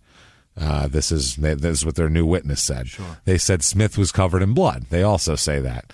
So in March of 2001, I believe here, or 2000, detectives intercepted, they're going to call it intercepted, but it's a wiretap, basically. They wiretap a deal here where a conversation, and we'll talk about that in a second because we'll find out more about that because we have a special surprise for everybody out there. But what have these guys been doing since the murder? I'd love to know. Okay. Well, Faulkner and Smith have had multiple encounters with the criminal justice system here. Faulkner recently came off probation in a 96 case in which he pleaded guilty to battery. Jesus. Very nice. According to the DA, or the district court records, Faulkner was charged that year with custodial child abuse and battery. Oh, good Lord, he's beating kids? I hope it's his own kid at least. I mean, that's not that that's better, right. But I did not beating up other people's kids. At minimum, he's a chicken shit. Yeah, bad enough to beat your own kids, but you don't touch other people's kids. That's another level of fucking nuts. You know what I mean? Like, geez, that one didn't even come out of you. What the fuck right do you think you have to hit that one? Just didn't like the way he was eyeballing me. The child abuse charge was dropped by prosecutors, and he ended up pleading guilty to battery. That was part of the deal. He's given 4-year suspended sentence and placed on 3 years probation. According to the court records, his probation ended November 26, 1999. In March 97, he also pleaded guilty to providing alcohol to a minor and was fined $200. Why is he around so many kids? That's what I'm wondering. Jesus, I don't know what the fuck going on. Hey, everybody, just going to take a quick break from the show to tell you about a healthy, delicious item, Hero Bread. And we're both trying to get healthier this new year. Jimmy had a eye-opening doctor's appointment and things like that. Yeah. So we're trying to get healthier, and I'm telling you right now, this Hero Bread is a good step in this direction. It's delicious, and it is really good for you, and it's really excellent. They have the sliced bread is good, the bagels, the tortillas. I know you've been they're terrific. Ranting about the tortillas. They're so good. With Hero Bread, you can focus on your health goals and still indulge in the soft, fluffy experience you love, but guilt-free. I really love the little Hawaiian rolls, too. Yeah. They're so good. They're so good. The Hawaiian rolls, they're legit. They're fluffy. Yeah. They're exactly how you want them to be. You'd never know it's low-carb and high-fiber bread from the texture.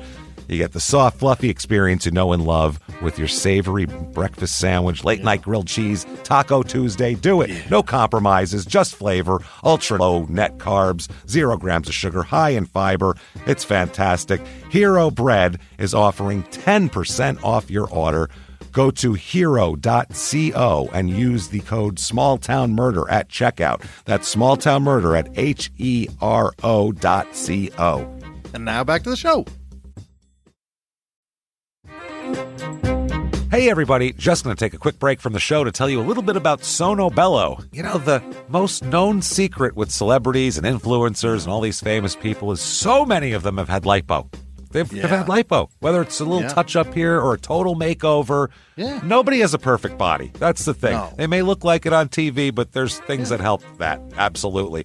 Lipo now has changed, and Sono Bello's been at the forefront with using LAL technology and getting those beautiful and natural outcomes for each person. Looking real natural. Our friends at Sono Bello are offering their best deal. You're now included in their winter savings event, but appointments are limited, so please get on this. Sono Bello doctors are masters in micro laser fat removal, a brilliant technique that removes stubborn fat permanently wherever your problem areas are. Tummy, love handles, thighs, arms, it's gone in one comfortable visit. Eating healthy and workouts are great. Keep doing that, but if you want to lose that stubborn fat in one visit, check out Sono Bello. Save big during their winter savings event. Schedule your free consultation now at sonobello.com/smalltownmurder. That's SONOBELLO.com/smalltownmurder. Now back to the show. Less than 3 years after he was there was warrants for Faulkner and Smith. They were living together at the time, and warrants for them were issued on November 7th, 1989. And for other shit here, this was malicious destruction of property that they did together, basically. 3 weeks after being charged, Smith and Faulkner were also charged with 3 more counts of malicious destruction of property of under $300. I don't know if they're fucking up mailboxes or who knows. 22 is too old to be fucking up mailboxes. Burning shit in people's lawns, whatever. Yeah. He was like 24 at that time, the Faulkner guy. Too old. Jesus, that's way too old to be doing that shit. He should have a job and be tired at the end of the day. Way too tired for destruction of strangers' property. He should be tired, drunk, or stoned by then and not interested in that shit. He was fined $50 and given a 1-month suspended sentence on each count and placed on 18 months probation. That ended in 91. In May 1990, Smith pleaded guilty to 3 counts of malicious destruction of property under $300. He was sentenced to a year in jail on each count, but with all but 15 days suspended. So he only went to jail for 15 days. He was placed on probation for 2 years. Smith also pleaded guilty to another malicious destruction of property charge in 1990. He was fined $100 and given a 1-month suspended sentence. And he later pleaded guilty on March 14th, 1990 to animal cruelty. Oh. Good. Kid beaters and animal cruelty people. What the fuck is wrong with these two? One of each, too. It's not even one guy. It's a piece of shit. Just beats everything. They're both awful. So, and was sentenced to 90 days in the jail at that point, the county jail. Nice, In February 97, he pleaded guilty to having a loaded shotgun in his vehicle and was fined $60 for that. So, now, where do they get any information besides from Ray Andrews? Well, how do they know to look there? Well, there's a woman here. Smith has an aunt. Has a hell of a family member here. This would not happen in an Italian family, by the way. I would say no. Your aunt would never tell on you for shit. She would never. This just would not happen. But this woman, Beverly Hadaway, is her name. Sergeant John Bollinger met with her on January 14th, 2000. That's when this started. That's how they got the information to go to Andrews and all that. She told him that her nephew. And not only her nephew, but Faulkner and 2 others had committed this crime. She said that approximately 2 years after the incident, that Smith confessed to her that he killed Adeline Wilford. So she's hung on to this shit for 11 years. For 11 years, she's saying, According to this report of the interview, Hadaway told Bollinger that on the afternoon of the Wilford murder, she was driving with her friend Thomas Marshall on Black Dog Alley near Easton. Near the intersection of Black Dog Alley and Kingston Road, she claimed she saw her nephew, Jonathan Smith, David Faulkner, and Ray Andrews exit a cornfield on foot back onto Black Dog Alley, at which time she came to a stop. According to Hadaway, she saw Smith's shirt had blood spatters on it and that he had blood smears on both arms. She asked Smith where the blood had come from, and Smith said a dog had tried to bite him and he killed the dog. Good Lord. That's his excuse of, I didn't do anything wrong. I just killed a strange dog. Imagine that. That's a wild enough story. If I see a strange dog and it even if it's going to try to attack me, I don't think I should kill this dog ever. I think I should get away from this dog. In the event that maybe I'll kick it if it's a strange dog that's trying to maul me and bite. If it's biting me and I'm going to get away from me, but I'm not going to kill it. That's crazy. In the event that you rip it limb from limb with your bare fucking hands, and the moment I'm the first person that rolls up on you with smears and spatter, holding a dog leg in each hand, you're going to go. I will remind you every month. Do you remember that time I came upon you with blood all over you, and you said you killed a dog? You said you murdered a dog, and that was the excuse of why that was fine? You're going to tell me the real story of what you murked that day. Right? Jesus. What are you doing? What the hell is that? What the hell is wrong with you? What kind of person do I surround myself with? Is that no, a dog foot is not a good luck charm. That's disgusting. You're a monster. So the fall's too big. According to Hadaway, before she left, before she just went, all right, and went on her way, Jesus. She saw a pickup truck approach from the rear. She said Smith, Faulkner, and Andrews got into the truck, which then drove away. According to Hadaway, she resumed driving on Black Dog Alley and moments later heard sirens blaring and saw several police vehicles and an ambulance turn onto Kingston Road. Her story is they walked from a cornfield away from this covered in blood and hopped in some escape truck that someone drove up there. That's her story. Right. Where does the Oldsmobile come in then? Right. So we have that car. That's what I mean. So either Keen guy or her, one of them isn't correct because they didn't leave the car there. When they got there, the car was gone. So I don't think they killed her, left through the cornfield, then another car pulled up, walked in and went, oh shit, they already got her. And then they left in the car and then they hopped. That's So we have two separate stories. So Hadaway here, she agrees to wear a wire. Okay. Oh boy. And on April 11, 2000, she records a conversation with Jonathan Smith, her nephew, that occurred in a shed behind her house, where most conversations of any value occur. During that conversation, she asked him about the day she, quote, saw him on Kingston Road when that old woman got murdered and you told me a dog bit you and you stabbed it. Remember that 13 years ago? Remember that whole thing? Oh, boy. So, well, you know what? Yeah. Let's see. She asked who killed the woman, and while laughing, he said he didn't know. And then from there, let us go into another edition of Small Town Murder Piece Theater. On today's Murder Piece Theater show, Jimmy will be playing a young ruffian who the police are trying to attempt to entrap in his own murdery, bloody... In a hillbilly snare. Trap. So, in a hillbilly snare. We are going to play White Trash Clue now. And I shall be playing this particular ruffian's aunt who... in the name of justice and all that is good in the world, decides I will wear a wire to take down my nephew. Yeah. And for that reason and that reason only, just for justice. So let us begin. She's got her wire consists of a Jolly Green Giant can of green beans just in her sitting bra, on and with a speaker sitting wire on the shelf. That's the thing. It probably just could have had a boombox sitting there. It's the shed. Who knows? So, like we said, she asked who killed the woman, and Smith stated while laughing he didn't know. Yeah. And then this exchange occurred. Let us begin. All right.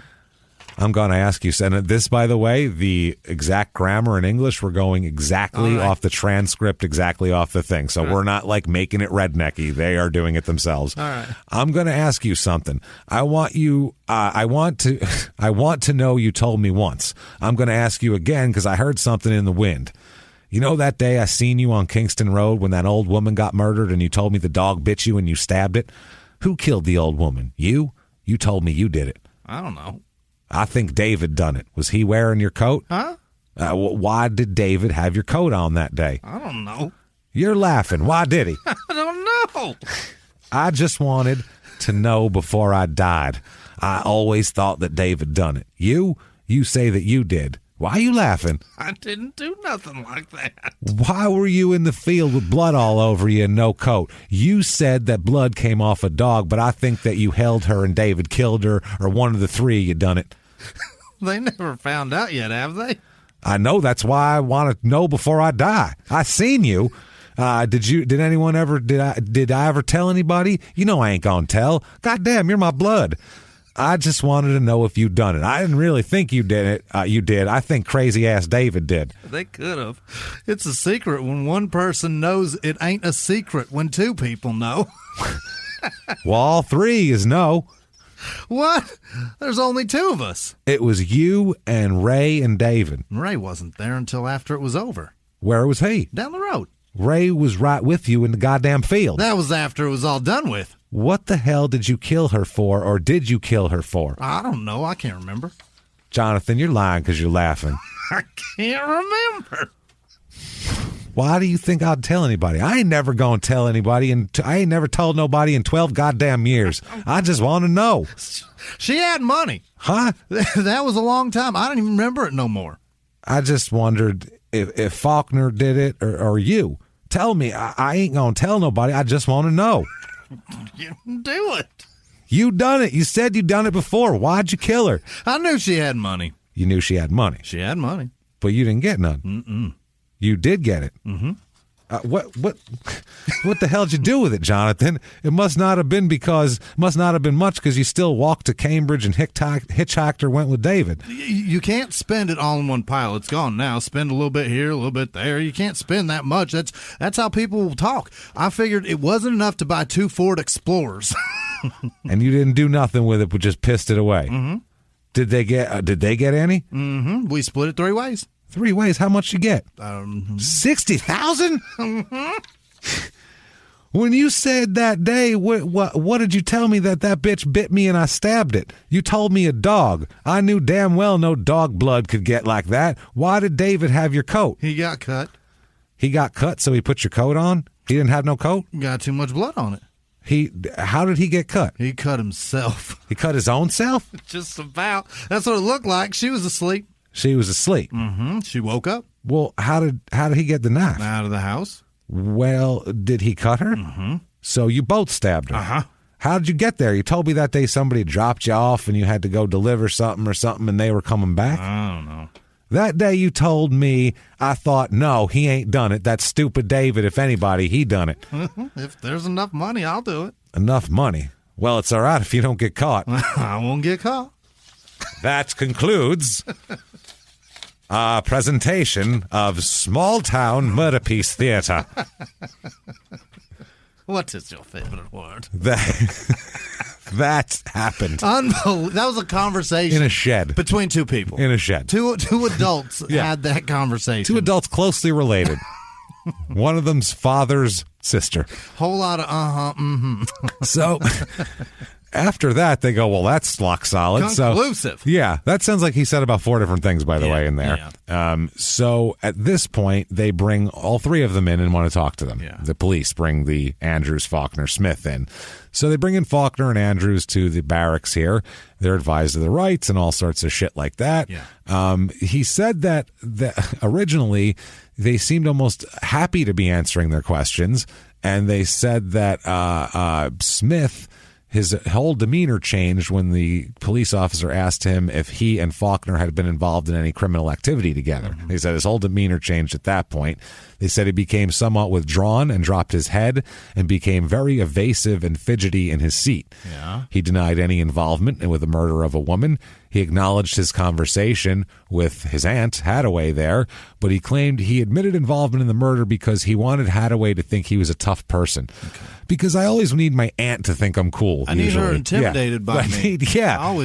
I mean, she's going to make a move otherwise. You know how that goes. At Christmas, she brings some bitch-ass gifts. I figure if she's scared of me, she's going to bring me some nice shit. If it was his cellmate, that's a fine story, but not his aunt. Jesus Christ. I told her last year, bring that green bean casserole. She didn't bring shit. She didn't bring so I was shit. like, you know, if I tell her I murder people. She knew to bring it. That's the thing. I told her. You bring that green bean. She asked me 2 weeks before, and I said green bean casserole. Yeah. Then she asked me 2 days before, like I didn't tell her 2 weeks before that. 11 damn days ago. I didn't remember. That way she could set up her faulty memory. That's her defense. That's what I think happened. So is that the goddamn gel mold? No. She got that. I said, hell no. You ain't going to bring that into my goddamn house. I said green bean casserole, bitch. I murk old ladies like you. I broke that Jell-O mold on the goddamn floor. Let the fucking dog lick it up, buddy. That's how I do my business. I say, you take that shit out my goddamn house. And now she's trying to say I did a murder. Told you. So maybe I'll try that with your aunt. You'll get some green bean next year. That's right. So Bollinger and another officer interviewed Smith again later in the day. Yeah. Bollinger advised him of his Miranda rights, gave him a copy of the form to follow along as they read to him. That's what they do. Hey, let's do this together. Before he asked any questions, Smith volunteered his narrative of what happened, and Bollinger listened for several minutes without interrupting. Yeah. Said, the floor is yours, my friend. Yeah. He said that he, David Faulkner, and Ray Andrews had gone to the residence. He said that he and David Faulkner broke into the residence, but Andrews stayed outside. He said that while he and Faulkner were in the house, she returned home, Ms. Wilford, and when Smith noticed she was standing in front of him and screaming, that's when he noticed David Faulkner was stabbing her. So he was like, I didn't even know that was going on.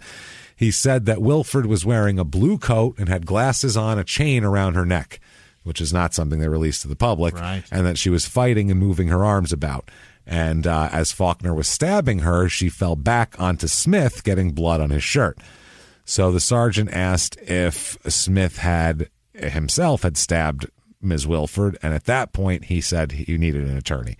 I'll say I participated, but I will put myself right in the fucking thick of things. Once we start talking about who stabbed who, I think it's time for the law to get involved and to get an attorney going on, because this is ridiculous. I was right there, and you absolutely already have charges, but I will talk to a lawyer. Thank you so much. To a lawyer. Yeah.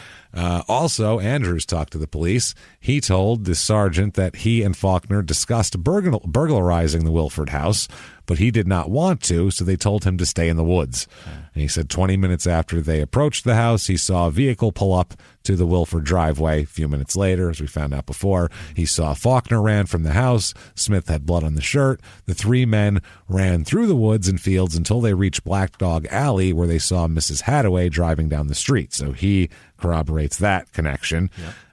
He said that Hadaway had asked Smith why he had blood on his shirt, and that he said he'd been attacked by a dog. So that all gets backed up. They also said they went to the house at that point, to Smith's house, where they changed clothes. Andrews said initially that he did not get a ride to Smith's house, and when they said there's no possibility, if there was a possibility they got a ride, he said he didn't think so, but he was not sure because that part of the day wasn't clear in his mind. What? Okay. So Smith and Faulkner removed money from their pockets, according to him, and divided it up. The next day, Smith told him that the woman in the house was dead and that Ray Andrews should never tell anybody about this. Keep your fucking mouth shut. Yeah. So anyway, they have to talk about, there's tapes of interviews between, not interviews, but conversations between Bollinger, the officer, right, and Hadaway. Oh, boy. And Sergeant Bollinger became the lead investigator in 1999 on this case. He said that he spoke to Miss Hadaway several hundred times before the trials eventually will come up here. Mm-hmm. One of the reasons was that Miss Hadaway contacted Sergeant Bollinger in 2001 was to request that the criminal charges pending against her grandson be dropped. This is a totally separate person. Landon Janda. I have no idea what the hell he did, but when questioned whether later on they asked the sergeant whether did she request this in a, quote, aggressive manner, Bollinger said that Miss Hadaway, quote, did everything in an aggressive manner, which I think is great. She's a tough one. She's a tough one. At some point between February 2nd, 2001, Sergeant Bollinger participated in a meeting at this Talbot County State Attorney's Office with Marie Hill, the prosecutor on the case, and another prosecutor there. And Sergeant Bollinger asked the prosecutor to drop the charges against her grandson. He said, but the prosecutor said no. Yeah. So Sergeant Bollinger recorded some of his conversations with Hadaway because they were, quote, directly involved with his homicide investigation, he said. Yeah. So in addition to the testimony on the recorded conversations, Bollinger also identified handwritten notes discussing all of this shit. One note from his interview of Corporal Cooper read, Beverly Hadaway, as bad a woman as Talbot County has ever seen. Yeah. Rather lie than tell the truth. Oh. That's what another That's what another officer said about her talking to her. So she's like the Mamie White of yes, that's what it sounds like. Wow. Driving around the back roads in her truck, fucking stirring up trouble. Wow. A note from an interview with Captain Benjamin Blue read, quote, either get out of trouble or get one favor up. No information is free from Beverly. She's like, well, I got information, but I also got a grandson in trouble. Yeah. Shit like that, or just money. Favor for a favor. That's it. Yeah.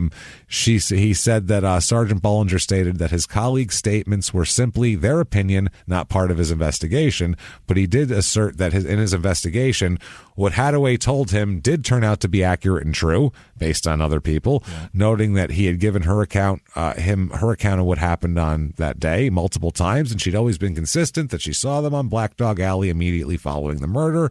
And he said that the veracity of her statements were bolstered by the fact that she came forward earlier than other people, the accuracy of her description of the events of the day, her correct description of the order in which the police vehicles and the ambulance responded to the scene. One of the conversations occurred February 2nd, 2001. Sergeant Bollinger told Hadaway that the state was not going to drop the charges against her grandson. He tried to clarify whether she was still going to come and tell the truth after that. And Hadaway replied, quote, I'm going to come in and tell the truth, but I don't think the truth is going to be what is going to want to be known. So now she's saying she's going to say something different. Sergeant Bollinger then stated that he could ask the state to reconsider its position regarding the grandson after the trial.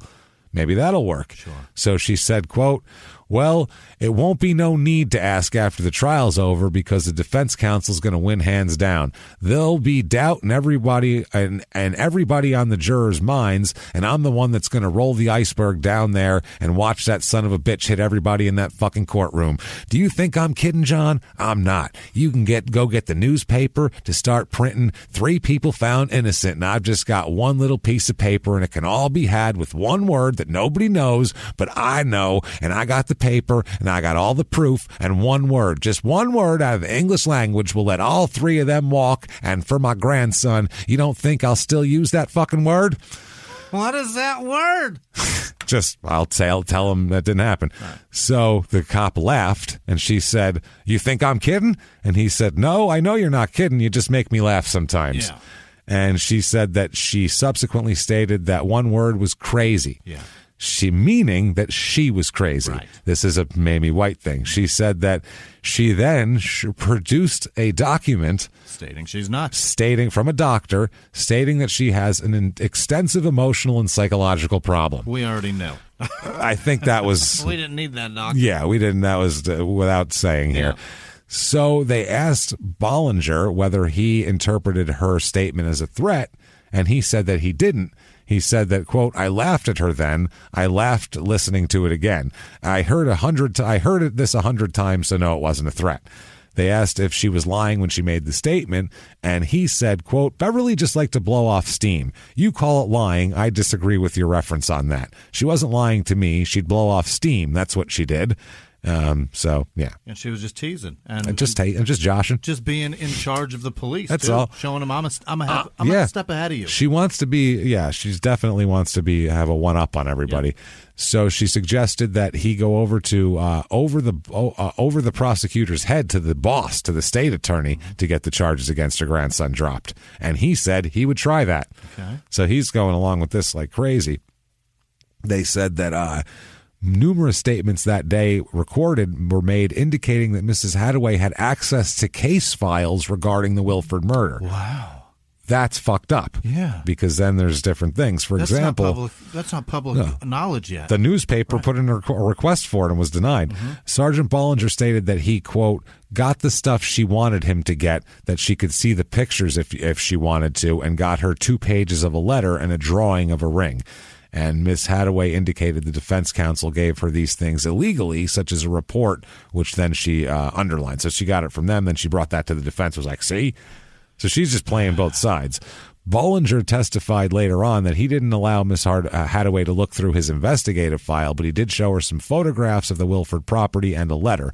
Although it was not common practice to do this, he said that he showed Ms. Hadaway the evidence at the direction of the state's attorney's office. Oh. So they asked whether Bollinger, why he would show a witness who was not at the murder scene pictures of the property, and he said she wanted to see them.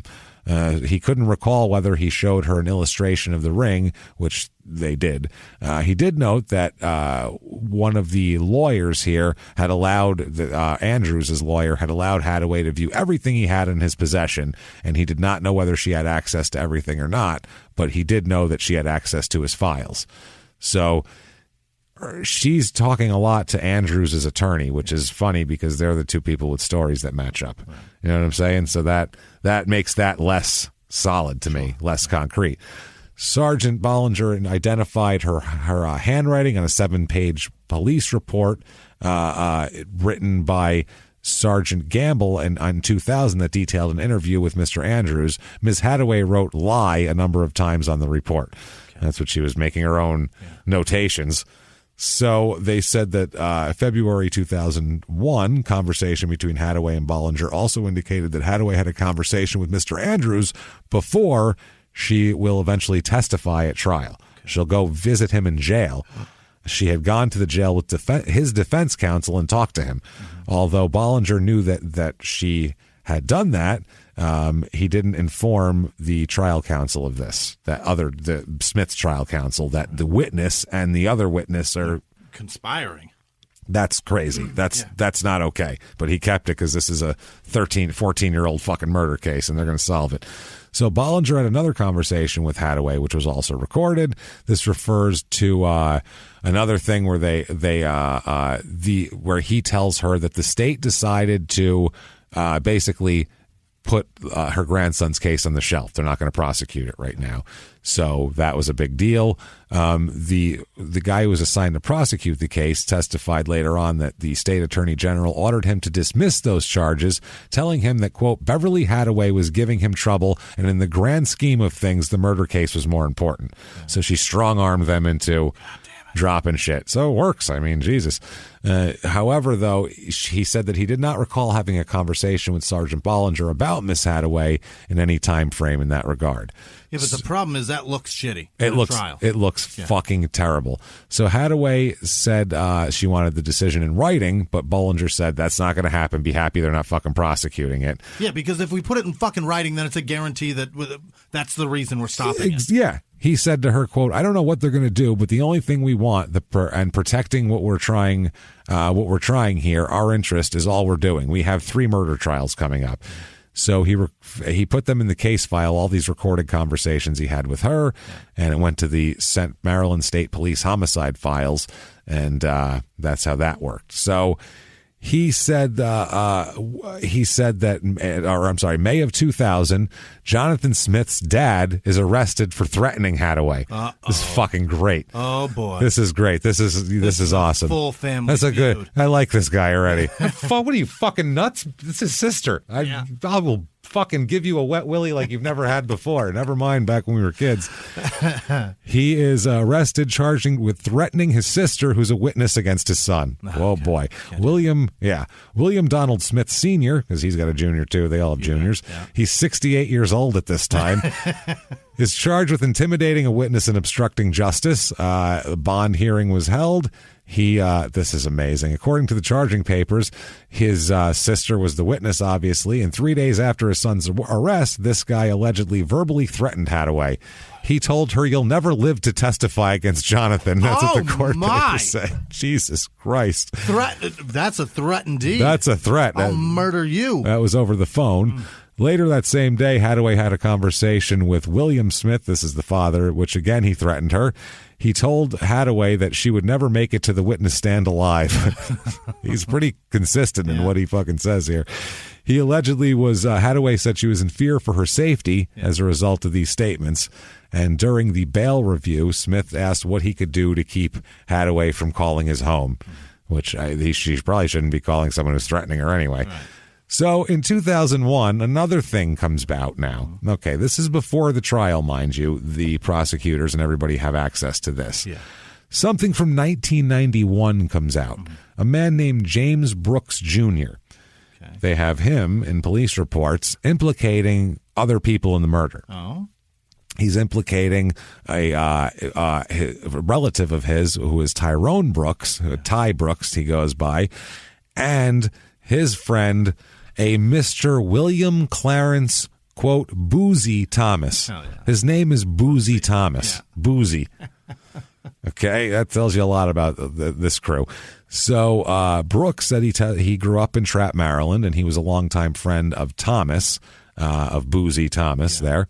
And he said at some point around that time, he contacted Maryland State Police and said that Boozy Thomas had told him that he and Ty Brooks had murdered Ms. Wilford. This James Brooks said, consistent with his testimony, they made several statements, this guy, they were always consistent with the police.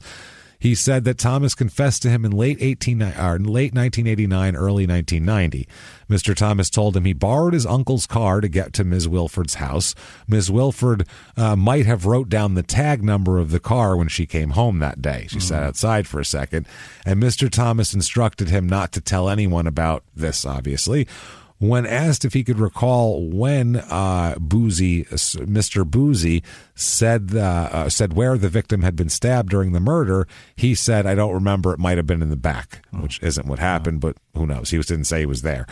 So, in more detail, the court ends up later on, because this comes up during the trial, the court will sustain an objection to the question of whether he had another individual, whether he, the guy testifying, had named another individual involved in breaking into the house, or is this hearsay? They had a whole thing about it. But subsequently, James Brooks, without naming the person, said that Thomas told him that another person was with him when Ms. Wilford was murdered. And Brooks said he was acquainted with Ty Brooks. They're not related, I'm sorry. Okay. They're just both named Brooks. And that Thomas and Ty Brooks were Boozy Thomas and Ty Brooks were brother-in-law and knew each other. So got it. He knew Boozy knew the other guy that way. So counsel for Faulkner moved to admit this into evidence, obviously. And the statement, he explained that he and Thomas, this is what Brooks said, they were on a drinking binge one night, and that's when Boozy Thomas, a drinking binge for Boozy, confessed to killing Miss Wilford as follows. Quote, he said that him and a guy named Ty Brooks were in her house stealing, and the lady came home on them. He had borrowed his sister's car, and she noticed the car parked near the house and wrote down the tag number of the car before she entered the house. He took a butcher knife, I believe, and hid behind the kitchen door. When she came in, he stabbed her to death and left her for dead. Boy, oh boy. Okay, so that's it there. The court admitted the statement over the state's objection, but it ruled that it would not admit the words Ty Brooks to be consistent with its earlier ruling of some other person they wouldn't identify as another suspect. So when the counsel for Faulkner asked James Brooks about his motivation for contacting the police, he testified, quote, I was strung out on drugs. I was trying to cash in on the reward. He then also admitted that he'd been previously convicted in a number of offenses, including uttering a false document, taking a car without the owner's permission, and various thefts. So when asked whether there was any motivation for him to be testifying here today other than to tell the truth, he said, yeah, man. I mean, I was told to do what's right and turn it over to God. Okay. That's why he's there, he says. Now, what about Ty Brooks and Boozy Thomas? I'd love to know. Who the fuck are these people? So they introduce all of this thing. Ty Brooks has an extensive criminal history, including breaking and entering and burglary charges in all through 1986. Consistent as fuck. Yeah, this happened first week of 87, so a run. The state stipulated that Ty Brooks and Boozy Thomas were not incarcerated in Maryland at the time of the murder either. Both of them were out on the street. The Smith attempted to call Ty Brooks as a witness and introduce a portion of Ty Brooks's interview. This is later on. In the interview, Ty Brooks admitted that he committed numerous offenses in Easton, but he did not recall going to Ms. Wilford's house, stating that murder was not his M.O. As explained later on, the court ends up sustaining the state's objection, and they don't admit this into evidence. So also, they introduced a statement of charges that on March 12, 1987, Ty Brooks, when he was taken into a custody at one time, just a random custody, he was observed riding as a passenger in a 1982 blue Oldsmobile. Uh-oh. Yeah. So also later on, an investigator will notice that Ty Brooks had access to multiple vehicles, but none were registered to him at the time. So if you looked at him and said, oh, he doesn't have a car registered, you move on. Right. But he had access to a shitload of vehicles. Now, the palm prints. Other suspects who had not had their palm prints taken basically included, and this is coming from the defense, a prison escapee who was reported by a neighbor of the victim as a possible suspect. Jesus. Hey, you should check that guy. Yeah. The minister of Ms. Wilford's church who, quote, had scratches on his face the day following the homicide. And who allegedly was extremely upset over her death, even though he hardly knew her. Didn't know her. Overly upset. One of those guys. Yes, yeah. and inserting himself into the investigation, one of those guys. A man who allegedly told his employer that his sister's boyfriend and the boyfriend's brother had committed the homicide, but denied making a statement when questioned by police. He said, I didn't say that. A man implicated via anonymous letter, a confidential source who later became a suspect when it was discovered that he was, quote, very paranoid, and allegedly stabbed walls and countertops with a knife to frighten his estranged wife, and attempt to, quote, burn his wife's house down while she was still inside. Let's check on that guy. Let's check on him. Yeah. Also, a former boarder of Ms. Wilford who was implicated by a confidential source. He used to live there. He would know where shit is, wouldn't have to ransack a fucking place, and might hate her. Mm-hmm. That's something. I mean, it's something to look at. I'm not saying anybody did anything. And a man who allegedly told a cellmate that, quote, he was a hired killer and just completed a job on the shore for $10,000, which include killing an older woman on a farmhouse. Okay. So these are the people who they didn't compare palm prints against. That's a lot of people. That's a lot of people. Reason. Yeah, they just didn't want to find that. Mm-hmm. Now, these palm prints don't match Andrews, Faulkner, or Smith. Uh-oh. Don't match any of them. Oh, boy. That's a problem. I will tell you who they do match in a minute, though. Okay. Now, Ray Andrews pleads guilty and agrees to testify against others. Wow. Okay. He was 16 at the time of the crime. He is. They allow him to plead guilty to burglary in exchange for testimony. He is sentenced to, you, sir, may sort of fuck off, 10 years. Right. He gets. So he's going to be out in like 3 years, basically, is what he's going to do here if he testifies. So they said that, they led him to the house and all that sort of thing. And, he said that Sergeant Jack McCauley said Smith told Hadaway about this whole thing, and that all matched up. So this is going to be a home run if we have Andrews. So Faulkner and Smith both go to trial, okay? And we'll concentrate. I'm going to kind of mold them into one. It's mainly Jonathan Smith's trial because the trials went pretty much exactly the fucking same. Okay. So we'll do that. Like later on when we'll talk about it. So late February 2001, this happens here. During discovery, they want to talk about James Edward Brooks. They want to talk about Boozy Thomas. Yeah. They want to talk about Ty Brooks. They want to talk about all this shit during discovery. And they're apparently not everything that the defense wants to get in gets in. They're having a hard time. Person in charge of evidence couldn't recall if there's any audio or video cassettes in her file of interviews of witnesses. And this is why it's hard to try a murder 14 years after it happens, because people just lose shit. Yeah. Well, people in that time, people retire or move on to other jobs, and then different people come in and they're like, what's this? And they throw it somewhere because it's not nothing they're working on. Sure. So that's what happens. Why are these panties left here? No, Jesus Christ. These are disgusting. Now I see why they're left here. So the trial begins. It's a 4-day trial. Yeah. Starts February 26, 2001. They bring in fingerprint guy, Alexander Mankiewicz. Yeah. He's the fingerprint expert for the Maryland State Police Crime Laboratory. He testifies that he did not match any fingerprints left at the scene to any known suspects anywhere. He further explained that a fingerprint is typically left on a surface, why they might not be located, the typical shit here.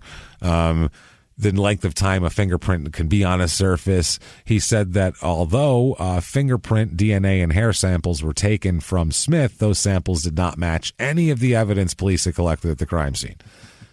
Okay, so no DNA, and that goes for Faulkner too, who Hadaway said that Smith said had been cut and lost blood. His blood should be there. But his DNA is not there, though. Yeah. Okay, so that's a problem.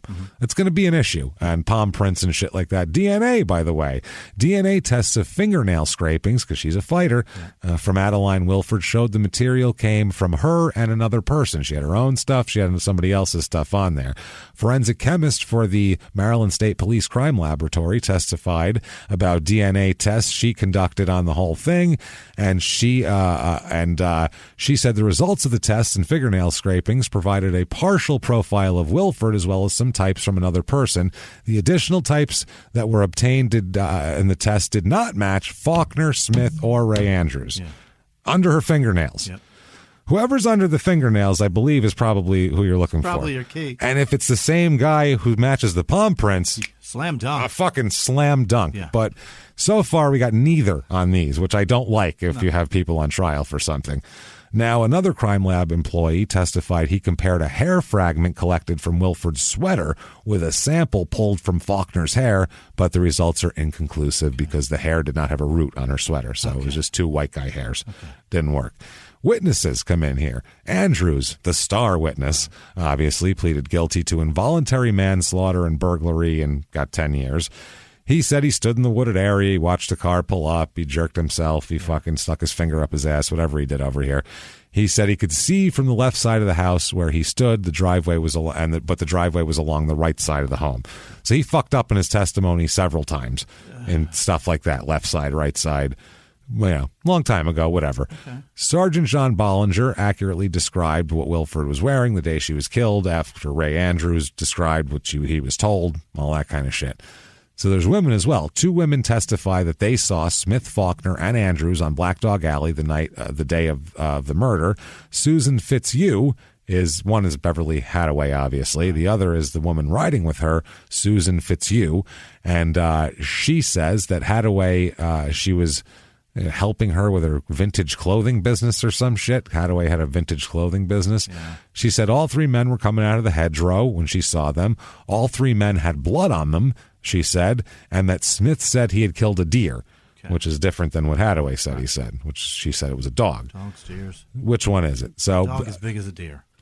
And the thing is, too, as a huge dog, man, that's why I had to kill it. It was scary. It would have killed me. The rack on this German Shepherd. The problem is, after 14 years, you don't know if the story is inconsistent or you just remember dog and deer different because it's been 14 fucking years and other things have happened in your life and you might have had kids and lost jobs and you've done a lot of shit and you're like, I don't know, he said he killed a deer or something. Yeah. I don't fucking know. Well, she saw some movies since then. Yeah, that's what I mean. Who knows? Yeah. So after they finished talking, she said Hadaway drove away and the 3 men started walking along. So no pickup truck in her story came and picked her up because that's different than Hadaway and they're in the same car. Right. So which one is right? Later that night, she saw all 3 men at Smith's grandmother's house. They were in the living room, fighting, arguing, and wrestling, she said. Yeah. 12. The one guy's 22 years old. What are you doing hanging out with 16-year-olds wrestling in the living room? This is ridiculous. Mm-hmm. I picture no one with a shirt on is the problem. That's the thing. Yeah. Fitzhugh also said that she told her account to state troopers. Thursby Cooper was the trooper, Trooper Cooper, and Royer and another trooper, Royer, sometime after the day, but she said the officers didn't seem interested in her story. Hadaway said she gave her thing, and she said spots of blood on the shirt. She now said Faulkner had blood on his pants from his knees to his white tennis shoes. She said Andrews did not have any blood on him. Hadaway also said that Faulkner was wearing black gloves that looked like women's gloves. She said Smith told her that the dog bit him and he killed the dog. So that's her testimony. She also testified, all to the same shit she said before. She saw them come out, a pickup truck picked them away. She saw them later on, splitting up money or whatever the fuck it was. She said he had red dots all around the collar, and that's what made her see the blood then on his sleeves and dots, the spatter. With that kind of murder, though, it would be a bloodbath. They stuck a knife in her face. Right. It's a lot of stab wounds, but just some dots and some smears. She said that at that point, he said that he just killed a dog. She called him a liar, and he laughed and said, "Yeah, I did it. I killed him because it bit me," and he thought it was funny. That's what he said.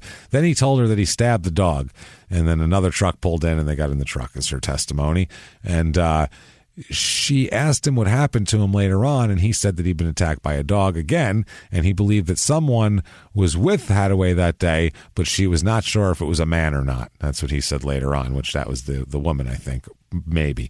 So Smith and Faulkner didn't talk about what happened. They pulled out their pockets. They had about $400 in cash. Mr. Andrews did not get any of the money, is what she says, that she witnessed, but then later on in the conversation, he said we split it 3 ways. When Andrews saw a report on the newspaper, Faulkner told him to keep quiet. They said there was money and a piece of jewelry on the table, and they were arguing. She heard Faulkner say, Ray, you ain't getting no goddamn money, and you ain't getting no goddamn jewelry. You ain't getting shit, Ray. So on cross-examination, Ray acknowledges that in exchange for his testimony, he agreed to enter an Alford plea to the crime of involuntary manslaughter, and the prosecutor would recommend he's sentenced to 5 years. So he might get less. That's the agreement, but then it's later on there's going to be the actual sentencing after the trial. He testified, though, that he'd not been promised any financial reward. Isn't it enough to not go to prison forever? Yeah, I think. That's helpful. That's helpful. Michael Snow, a former Baltimore police officer who'd been convicted of bank robbery, I've actually heard about that, testified that he was housed with Smith in the same protective custody ward in the detention center. At one point during their detention, he said he just asked Smith, quote, if he really killed that lady, and he said he just looked at him and said, mm-hmm. Which is accurate with the statements in his recorded. That's how he answers things. Yeah. When he asked Smith how he killed her, he said that he just kind of, quote, he had his hand just kind of folded it like he was holding something, and he made some stabbing motions. When Snow asked Smith why he killed the woman, he said, quote, she was an old lady who startled them when they came in. He said that Smith explained that he was fighting with her trying to get away, and she bit him and then went crazy. Oh, so now she bit. She bit him. Yeah. Now, yeah. So she's the dog that so that's the deal. Now, Snow testified he didn't receive a plea deal or anything else in exchange for his testimony. He just testified on the advice of his attorney because he found what the appellant told him, or what Smith told him, quote, appalling. Yeah. Appalling. Yeah. He found it appalling. So, Hadaway acknowledged her statement to the police, and because they call her back again, she says why she was going down the alley and all that kind of shit. So Smith ends up testifying in his own defense here. That should be good. The last day of the trial. This is some showdown shit here. Yeah. He says that he remembers his recorded conversation with Hadaway, but he said that, quote, the whole time he did not ever know what she was saying, referring to, or what she was talking about, or nothing.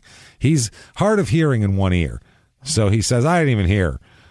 That's what he said. So he doesn't even know what the hell she was talking about. I don't think that's legal, right? You can't just say that. Strange, yeah. I know he does have a hearing impairment, but I'm not sure if you can't have like a solid conversation with somebody and then just be like, I didn't hear shit. I answered questions and had detailed statements. He said he did tell her that, quote, all three got the money and that they all split $20,000 apiece, which wasn't true. That's obviously not true. That's what I mean. That $60,000 thing, it sounds like he's just telling a tall tale. Big number. Where'd he get $60,000 from? He said that he lied to Hadaway because she kept asking him questions, quote, about something that happened that I had no knowledge of, and that was the only way he could think of to get her to leave him alone. Mm-hmm. She's like annoying is what he was saying. So I was like, yeah, we all got $20,000. It was great. Fuck away from me. Don't ask me that anymore. So he also testified about his interview with Sergeant Bollinger. He said that he could not hear the recording Sergeant Bollinger tried to play for him. Sergeant then advised him if he did not come clean, you'll never ever see your wife or kids again. Because at this point, these guys are married with kids, and I feel bad for their fucking wives. Imagine that. You had this wasn't like an ongoing thing that you knew about. Right. They were just guys you met, and then it's like, oh yeah, they got a murder charge here. I mean, whether they did it or not, that sucks for the families because they had no idea. And then that also starts them thinking about shit that's been said in the last however long it's been since they've been in a relationship. Mm-hmm. Well, what the fuck did that mean? Jesus Christ, yeah. So at that point, because Sergeant McCauley told him that he would see Smith, quote, strapped down and given the lethal injection, he told that's when he said he confessed, because he was talking about lethal injection unless you confess. That's when he said he did it. David did it. Ray was there. He said, quote, I didn't know what else to do. That's what they wanted me to say, so that's what I said. Because they were like, Ray was outside and you and David went in and did that shit, right? And he was like, yeah, sure. Anything that keeps the needle out of my arm. He said that he acknowledged he was placed in protective custody with Michael Snow, but he denied that he told Snow anything about the killing or made any stabbing motions with his hand. He denied taking part in Wilford's murder. He testified that he was not with Faulkner and Andrews at the time because he did not know neither of the something at all, neither one. He couldn't tell. He also denied seeing his aunt that day on Black Dog Alley. The sergeant was recalled as a rebuttal witness, and he said that he received various newspaper articles, and none of the articles contained a description of what Ms. Wilford was wearing the day she was killed. So how would he know that, basically? So the jury, this goes to the jury. Yeah. The jury begins deliberating at about 2:15 p.m. Okay. They return to the jury box shortly before 3 p.m. with a question concerning the first-degree felony murder count. And the judge tells the jurors that the state has to prove that Smith or another person participated in the crime committing a felony, that Smith or another person participated in the crime killing Wilford, and that the act had resulted in Wilford's death occurred during the commission of the felony. They did a felony, they killed her during the commission of that felony, basically. So the jury said, cool, went back in for 10 minutes. Oh, boy. 10. Yeah. So that's 2:15, yep. About 45 minutes. Then they go back for another 10, and then they come back with a verdict. Wow. Done. Done. Fast. Verdict. Yeah. It takes, you can't even fill they must have had somebody smoking, right, and filling that paperwork out, man. That's hard. So they come back in, they deliberate less than an hour, and this is for Smith. They find him guilty of felony murder and daytime housebreaking. Wow. So he's convicted of this, obviously. Sentencing comes up, and this is the same thing for Faulkner, so that's what we're doing here. Yeah. Sentencing comes up. The defense attorney, he says that he tells the judge that he would basically, he's going to be the only person in the room who's going to call for any compassion against Smith. So he said, quote, life is very good for some people. For others, it is very poor. But everybody who is born must pay the price and die. Which is a weird way to try to defend your murder client. We're all going to die at some point. We're all going to die. Yeah. So parents are left to grieve for children, children for parents, siblings for siblings, friends for friends. Yeah, great. Why should we not stick this guy in for life? Thank you, Mufasa. Circle of life. Yeah. He said no. He said 12 jurors found him guilty, but he said, quote, no truth has been uncovered. No actual answer has been revealed.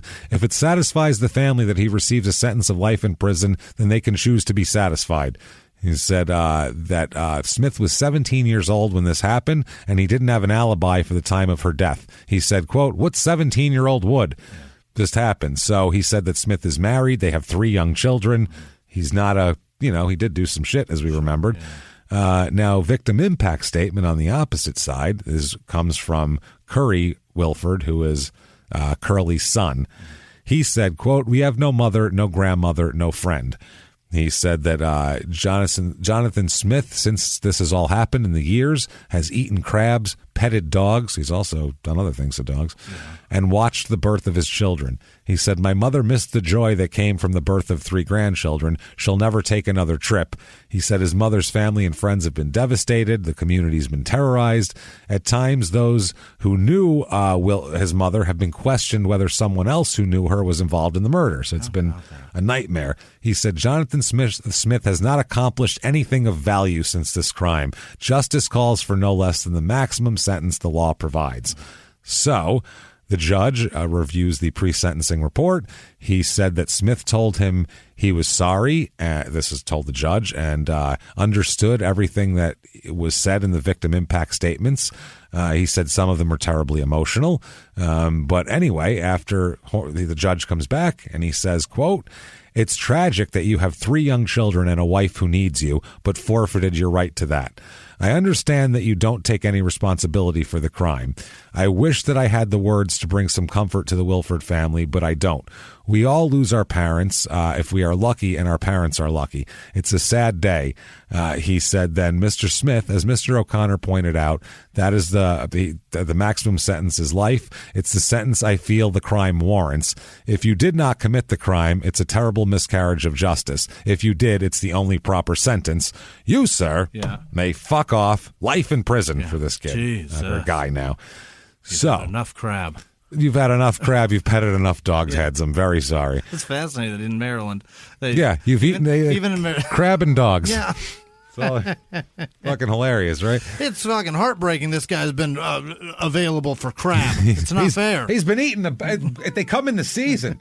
He's eating the crab chips. He's got it all, man. This is ridiculous. So many Chesapeake. They bring in to play the crab. So much just that Bay seasoning. So much of it. Old Bay. So March 13th, 2001 now, this is like 2 weeks later, he files a motion for a new trial, arguing that exculpatory DNA evidence was withheld from the defense, specifically the DNA analysis of debris taken from under the fingernails not being a match for them. They never put that. That was never available at trial for them to say. Wow. Which is a huge. That's devastating to the prosecution. Huge. Yeah. That's maybe why it wasn't available. Mm-hmm. They denied the motion. The circuit court on that. They had the DNA. They had the DNA. This is 2001, mind you. So the court rejected the claims for error during the trial, but concluded that the circuit court erred in denying his motion for a new trial without a hearing. So they said he should have had a hearing later on. So on the next attempt, the defense counsel abandons the argument regarding the withheld DNA and instead argued that Smith had been set up by his aunt and Mr. Andrews working in concert. Right. She had been visiting him in jail. He argued that Mr. Andrews' attorney, Grayson Eckel, had a conflict of interest because he represented Mr. Andrews in the criminal case, also represented Lacey Janda, who is Hadaway's granddaughter, in an estate matter addressing whether the appellant, whether Smith or Janda, would inherit the father's property. So this even... If he's in jail, even her granddaughter gets more stuff, and they have the same lawyer. That's fucked up. The same lawyer represents the key witness, and the other. This is small town murder. Way too much. This is why we go, fuck. This isn't good. Way too much conflict. Wow.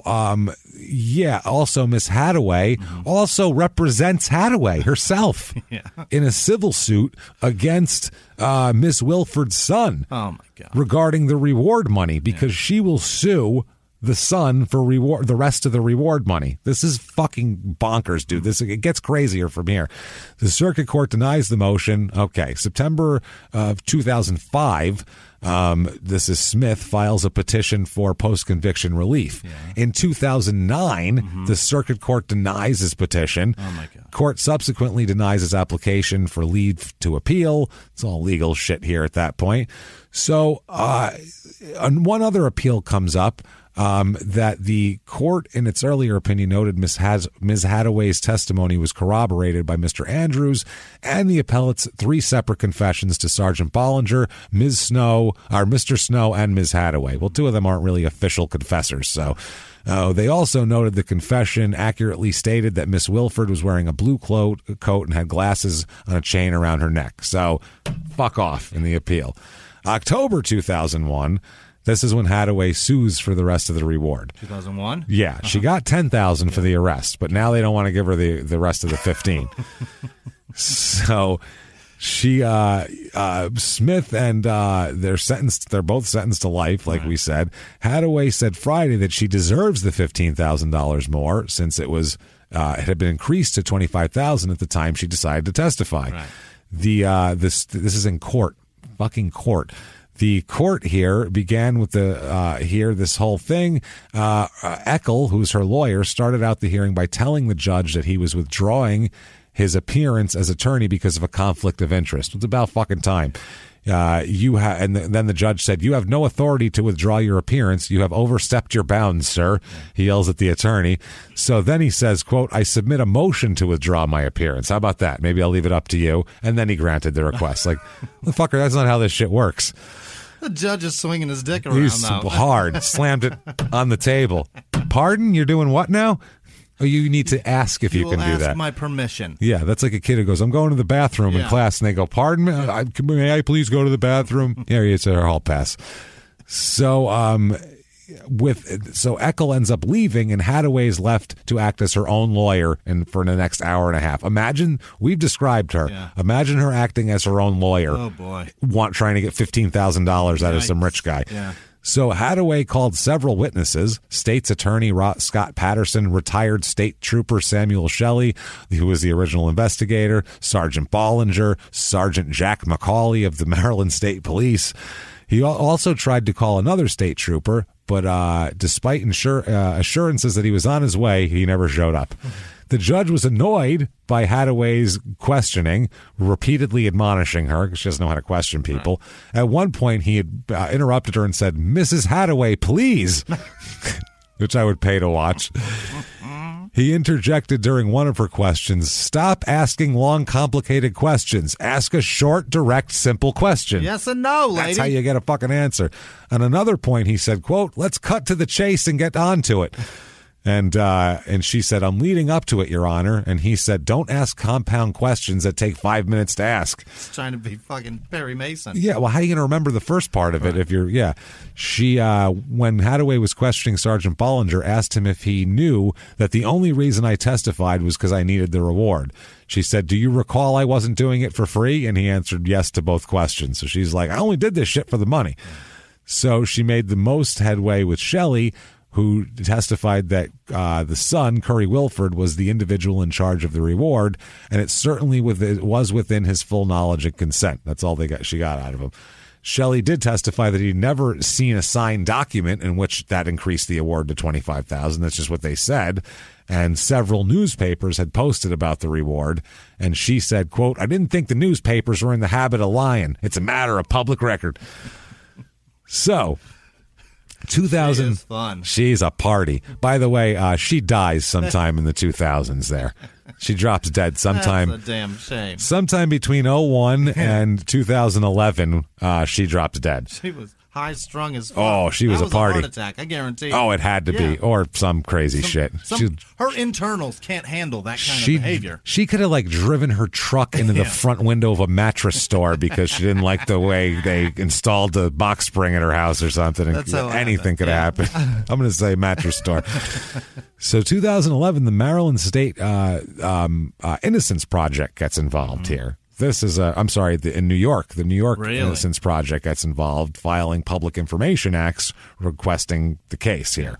This is on behalf of Smith and Faulkner. Sure. So based on information, they file a petition for a writ of actual innocence and a motion to reopen post-conviction proceedings.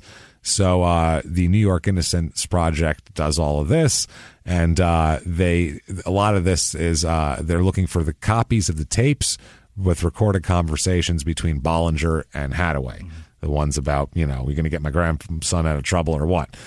So this goes on. 2013, Smith files a motion to reopen post-conviction proceeding, arguing that based on newly discovered and otherwise suppressed evidence, because that's the only way you can do this, the state violated his due process rights by withholding exculpatory evidence and the Brady violations. Right. Withheld evidence, didn't give it to the defense there. So, specifically, he pointed to the discovery of the Bollinger-Hadaway tapes and the state's wrongful withholding of DNA test results showing a foreign profile of the victim's fingernails, from which all defendants were excluded. He also asserted that these violations, in addition to ineffective assistance of counsel, warranted reopening of the case. Yeah. They go into the whole thing. They talk about the palm prints and everything like that, which didn't match him. June 11, 2015, Smith files a petition for writ of actual innocence. In his petition, he asserted 3 claims of newly discovered evidence. 1, identification of Ty Brooks as the source of the palm prints. Wow. Yeah. That's who the fucking palm prints belong to. Is it Boozy's DNA? It's Ty Brooks's palm print. Wow. So that says something. That's a problem. Mm-hmm. That's not good. And the recorded conversations between Hadaway and Bollinger. and statements made by eyewitnesses that say they saw a vehicle at the house, and they didn't have they never claimed to have a vehicle. Right. They've never qualified where the fuck that Keene guy came from with the vehicle. Like, how did he see a silver vehicle? He drives by the house all the time. Right. He's not a crackpot. He's sees a car of 3 dudes on foot. Very strange thing here. So the circuit court consolidated the hearings here, and the court issued an order detailing the presentation. Here we go. So they're going to listen and hear only if there's new evidence, basically. So the petition for the writ of actual innocence goes through here, and the identification of Ty Brooks is, like I said, they also want to bring in Mr. Keene's statement that he saw the vehicle there. They want to bring in the tapes. They want to bring in all this shit. The state contends that the circuit court properly exercised its discretion in first denying this petition. It makes 2 arguments. First, it says that the Smith did not provide evidence of innocence, asserting that the above referenced evidence was not exonerating evidence. It was just at trial it would have been helpful, but post trial, even fuck yourself. It's not evidence. It's not DNA evidence of someone else. It's just not him. Second, that's a ballsy line to draw. Second, the state asserts that the circuit court did not abuse its discretion in concluding that Smith was not diligent in covering and discovering newly discovered evidence. They're saying it wasn't suppressed. He could have found that. Those tapes were in there somewhere. They literally go into it where their legal arguments of the people appealing here, the suspects or the convicted ones, are saying that it's like a 1,100-page thing. They're looking for a one piece of a statement. They go, that's like looking for a needle in a haystack where then they broke the eye of the needle off and it's just a fucking needle. Like, you can't find it in there. How is a prisoner supposed to find that? So that's not, you can't bury something in a giant file and then go, well, you could have found it. That's what they said, basically. Everything we had. Yeah. Doesn't matter, we didn't use it. No legal resources or anything. You can just do it sitting in your jail cell. That's crazy. So that's kind of weird. In this, a portion of an interview from Ty Brooks from 2015, where he was in jail at this point. This interview, he stated that he was terrorizing Easton, admitted to committing robberies and burglaries. He didn't remember, this is the murder's not my MO thing. The defense counsel argued that these statements were not offered for the truth of the matter asserted, but for the opposite of the truth, as false denials demonstrating his consciousness of guilt. If you watch the first 48, if they bring someone in and they say, I just robbed, but I didn't do the murder part, they'd go, okay, and they know that he did the murder part, and they're just there.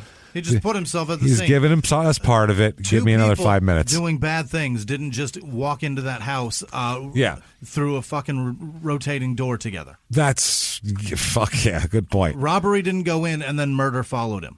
Nobody does that. Yeah, they said they were admissible as non-hearsay and they should have been in there.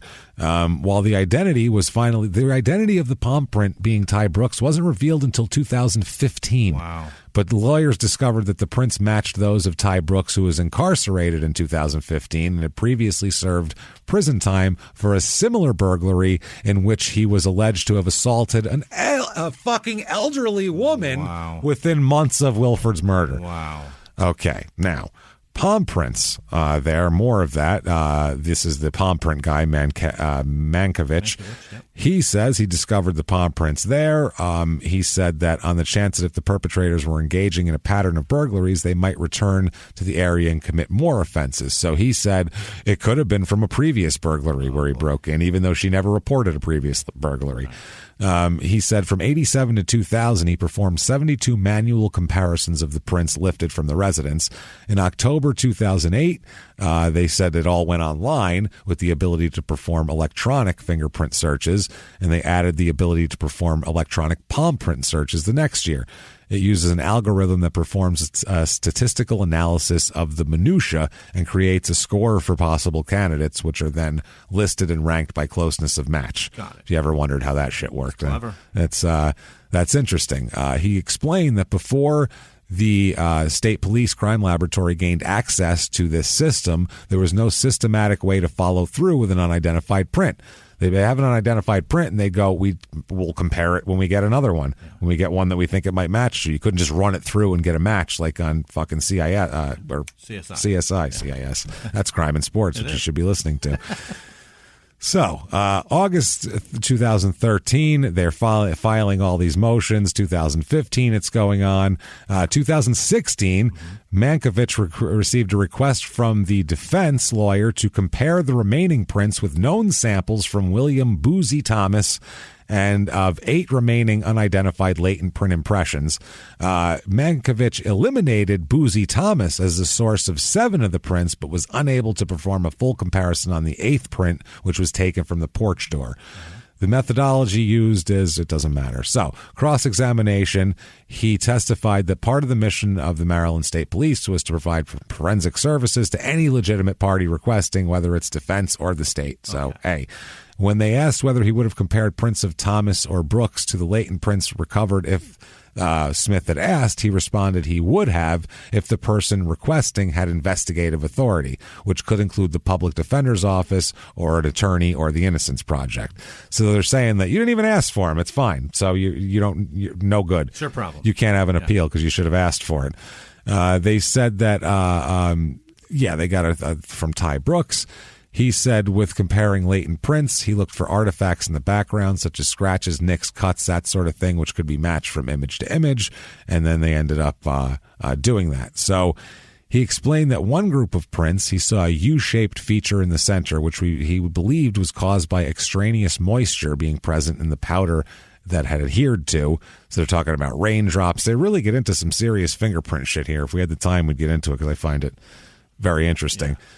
But the newly discovered evidence is the important thing, and that contends the evidence regarding Mr. Keene did not tend to exonerate Smith and was not, quote, the type of evidence the Court of Appeals noted in that an innocence petition was designed to address. It's not a smoking gun.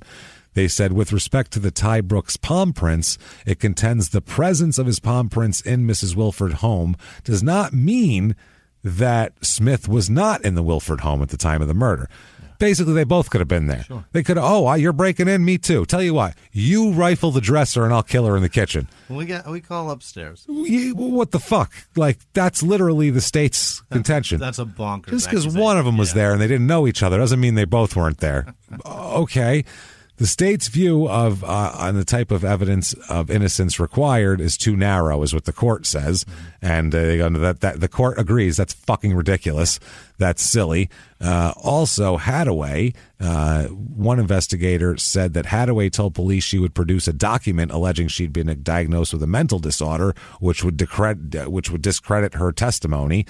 And so they said she basically blackmailed the fucking police department with this shit. They said that, quote, they said these conversations between Hadaway and the police destroy her credibility as a witness and corrupt the process. The scope of her manipulation is disturbing and breathtaking.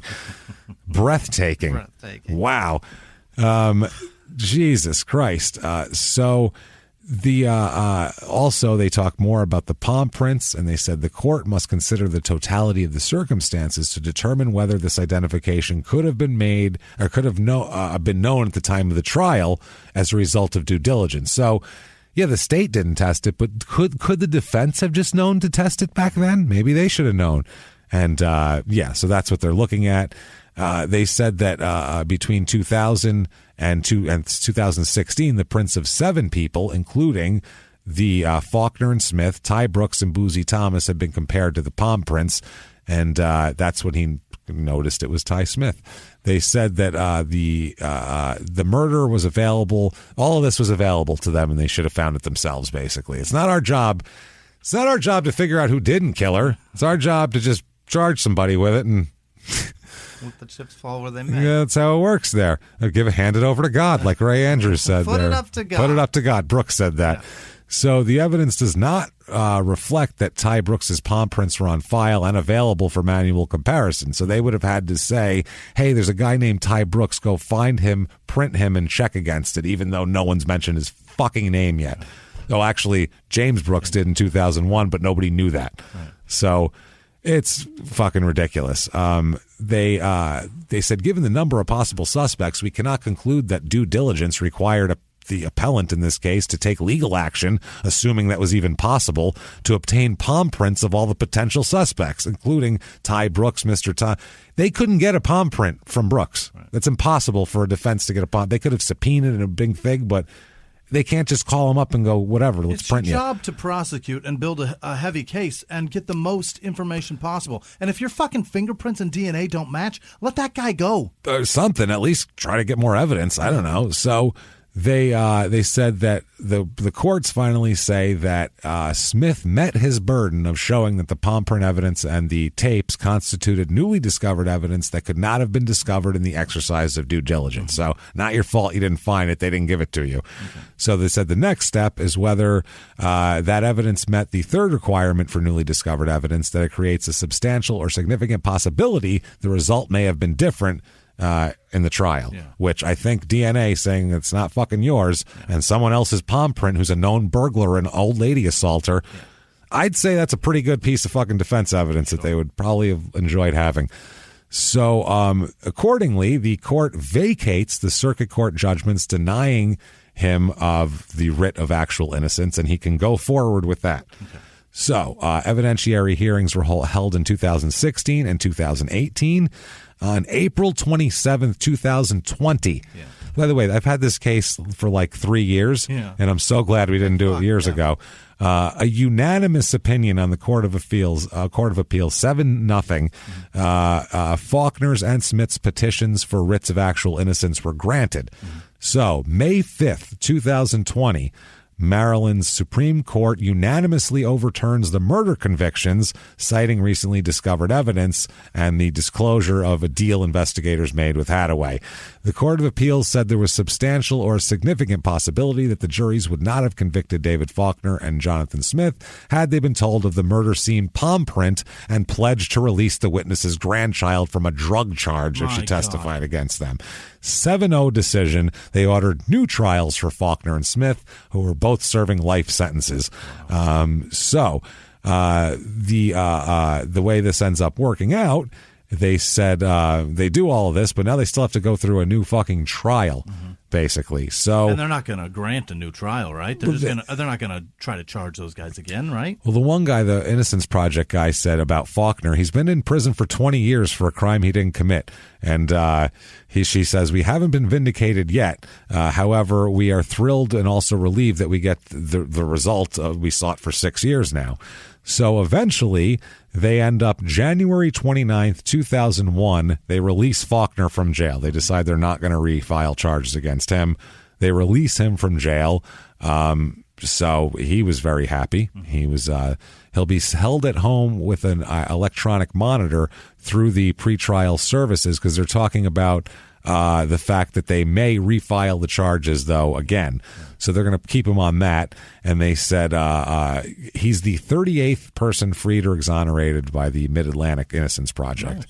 So Smith, prosecutors say they will retry him. Really? And they also, while he's awaiting charges, they deny him bond as well. So he's got to sit in jail and wait for it.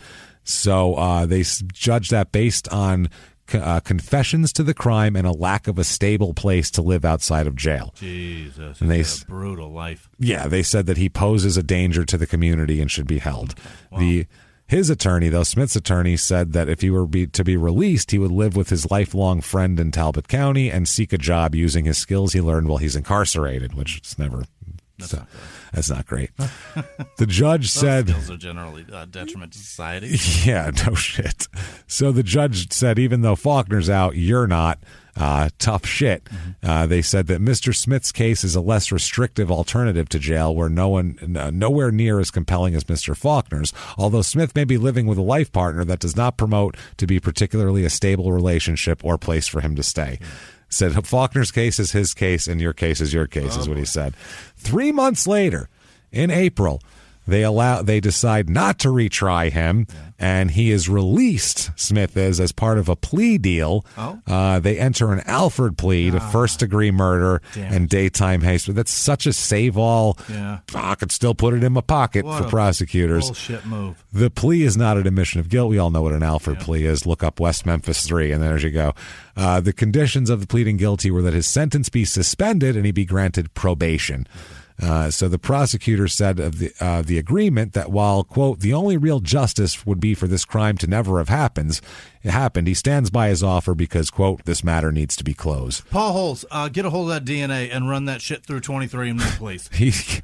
He also said that Smith, quote, can hide behind an Alford plea, but he's a guilty man and he will always be guilty. Oh, my God, can you sue that man? I believe you possibly because he Alford pleaded. God damn it! That's What an asshole thing to say. Fucking unbelievable. At this point, he is 52 years old and in prison. This guy probably didn't do anything. Yeah. So now he said he was happy he could go home to his family. Yeah. His lawyer said this is not justice for him. This is not over. Mr. Smith has suffered prejudice, and he cannot get a fair trial because of misconduct the state has acknowledged. And that's when they did the Alford plea because they went, kind of.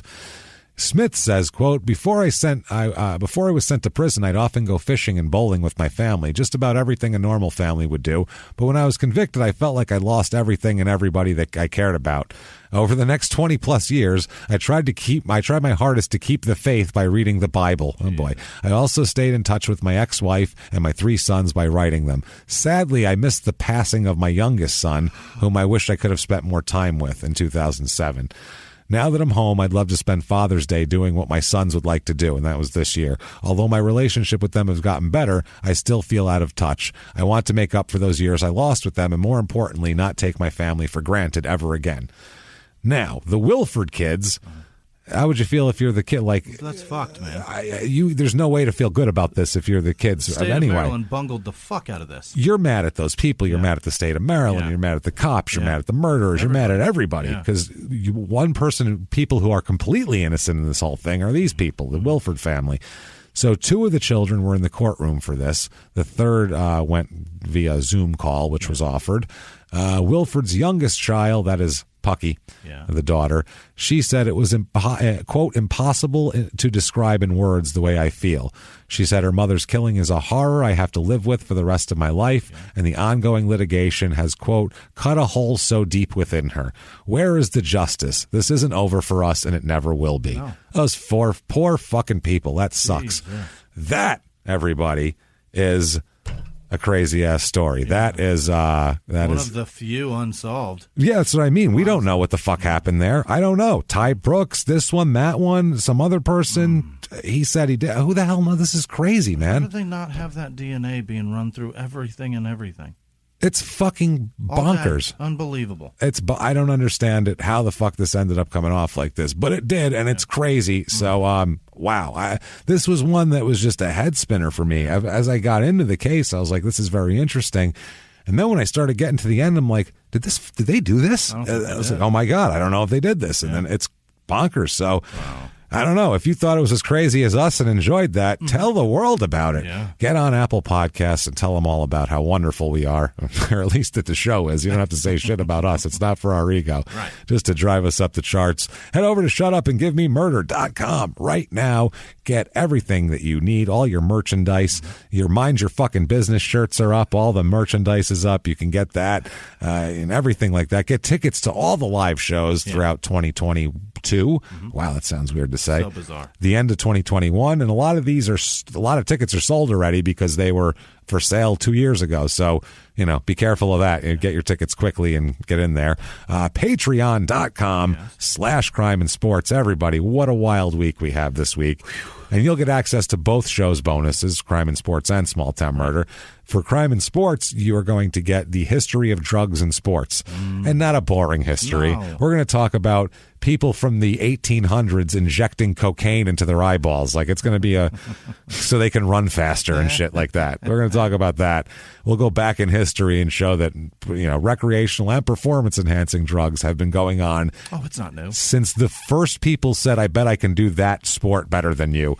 Any advantage they could get, they'd take. So we'll get into that. And then also for the Small Town Murder bonus, we have, it's so interesting, the downfall of the Hillside Stranglers, how they got caught, how they tried to get out of it, hypnosis, multiple personalities, almost worked. One of them came so 2 seconds from walking free. It's insanity. You have to hear about the woman who fell in love with Bianchi and offered to murder for him. Gross. You have no idea how nuts this is. You need to hear it, though. Patreon.com/crime and sports. Anybody above the $5 level gets it all. And you'll even get a shout out because you're a producer. And God damn it, do we love producers. And Jimmy will try his hardest to pronounce your name correctly while probably failing. Yeah. But he'll mean well. That's what's important. So do that. And if you just want to be a nice person with good karma and be a producer and get your name pronounced poorly, you can do that not only at patreon.com/crime and sports, but over at PayPal using our email address, crimeandsports@gmail.com. Right. Follow us on social media, please. We are at Murder Small on Twitter, Small Town Pod on Facebook, at Small Town Murder on Instagram. Also follow the Upside Down Digital Network, because damn it, do we have an exciting week. We had Game of Crimes come out last week, and it was amazing, and we're psyched about what they're putting out. And we have another show coming out, our second and final show for a little while. We're going to we have other stuff cooking, but we are going to put on Life After Happy Face by Melissa Moore and Dr. Laura Petler. And we'll just put it this way. Nobody knows more about these murdery subjects than these two ladies right here. And they're going to give it to you from a very unique point of view, two unique points of view, if I'm being honest. Melissa's father is the Happy Face Killer, as we might know. Amazing show that we would listen to even if we had nothing to do with it. And we just can't wait to hear what they come up with and share it with you guys. So everybody out there, listen to that Life After Happy Face on the Upside Down Digital Network. Please give that a shot and keep doing that. And that said, I think we need to hear. Let's get refreshing, James. Let's hear good things. Let's hear from the most wonderful goddamn people on the face of the earth that would never, ever, ever sneak into our house and stab a knife into our face and then be freed 30 years later. So hit me with those names right now, Jimmy. This week's executive producers are Katie Andrade, Terry Swartos, Joanne Ahern, Debbie Guffler, David Riggs, and Jordan Bennett. Thank you, guys. Thank you. You're incredible. You're the best. We appreciate you so much. You're everything. Other producers this week are James Gabauer. Oh, boy. Marcel Destin, Reverend Alden, and his pal Doc Baker, James. A reverend and a doctor. Excellent. I imagine those are MASH references, too. Probably, but still. James Martyr, Mary Stewart, Katie Miller's boyfriend Jacob Miller is having a birthday. Oh, I think the way you said that, I thought you were going to say he's having a baby. I was like, wow, okay. Her boyfriend. Congratulations. Katie Miller, Jacob Miller. Boyfriend. Hey, Jacob Miller, happy birthday. Do me a favor, Katie, and run 23andMe on that real quick. Yeah, make sure you're not. Before you guys marry or have children. Just make sure. Just make sure, Millers. Quick family trees. Unmarried Millers. Let's just make sure. I realize the common name. You get it. Yeah, very, very similar, but still. Yeah, quickie very swab. Very familiar, very common. Swab it up. Run, spit in a tube and mail it up. Bryn Sanders, Savannah McKinley. See you in Nashville. Jesse Pitts remodeled his new mortgage. Ooh, congratulations. Congrats. Clemens Claus. What? Clemens Claus? Jennifer Visconti. Is that a product? I think so. Visconti? Baked Jennifer product? Visconti. Oh, thank you. Mark Vincelette. What? Jude Kendall, Janice Hill, Jennifer Stevens, Jenny Scheib of Earl Fortune. Obviously. That's why they're donating all that paint money. Emma Coyle, Alexandria Kritkwitz. What? Alan Corey, Marissa Byrne, Brendan Abel, Sandra McGovern, Fetus Felcher. What? Whoa. Stephanie Hren, Christina West, Kim Hughes, Billy T, Mary Tanto Donati, E. Hart, Miranda Nelson, Marfrendo, Hunter Flood, Cecilia Brascia, Marissa Giampaolo, Camilla, with no last name, Joanna Locatelli. What the fuck happened? Did you email a bunch of people at the Knights of Columbus and tell them everybody? Everybody donate. We're going to fuck Jimmy up. Hey, chicken parmesan for the whole room. Whoever makes a phone call. 11 names. Mark Pugel, Rick Grennan, Laura Shin, Renee Perry, Katie Digan, Bodie Marshall, Shelley, 4647. Nope, 74. Jasmine. I can't even read numbers. What is happening? Jasmine Pokes, Speak Easy, Frank Ray Guevara, Yasmin Azuzina, Deonda, Nick Stremkowski, Eric Smith, David Jenner, Janet Hughes, Shantia, Myrix, Shaban Kalnan, whatever, Aaron. Okay. I'm really bad at reading. Allison Niedbowski, Jesse Eric Ohl, Sam Fisher, Jessica Karaker, Lori Zaire, Jesse Masters, Ellie Ma, John Allen, Eric Palm, Natasha with no last name, Rocco Mediate? No. Joe Oliver. Mediate. Hey. There you go. I don't have it in front of me, by the way. Alex Massine, Sky Vasquez, Guinevere Spurdens, Sarge with no last name, Flacco, no last name, Chris Chiricos, Anna Hutchinson, Mark McAllister, VJ Ball, Rice Newhold, Skylar De Arastia. Sean Carey, Clinton Attaway, Tamara with no last name, Tamara, Brittany Rapp, Megan Andrews, Jessica Zopel, Travis Isley, Marissa Albanese, Daniel Cash, Steve Coffey, Kim Tolman, Wendy Montgomery, Genuflecti, Rigoletti, Pandino, Joey Hoffman, Leon Shorter III, Lindsay McFadden, Lori Lou Hu, Alan Donahue, Vonda Wagner, Sheila Atkins, Jasa, Hankey, Melissa Von Ruden, Danielle K, Jeffrey Zirkle, Celeste Warlick, Skip Bayless's hernia. Good for you, Skip. You deserve one. Adrian with no last name, Austin Van Dyke, Kristen Roundtree, Jana Baldassari, Lexi Albert, Amelie Baychamp, Deanna McCord, Nicholas Cabot, John Doe, Kelly Truby, Chris Downey, Christopher Heischer, Brandy Hannon, Jen with no last name, Steve with no last name, Kaylee Crawford, Nathan Talbot, Keith Reichel.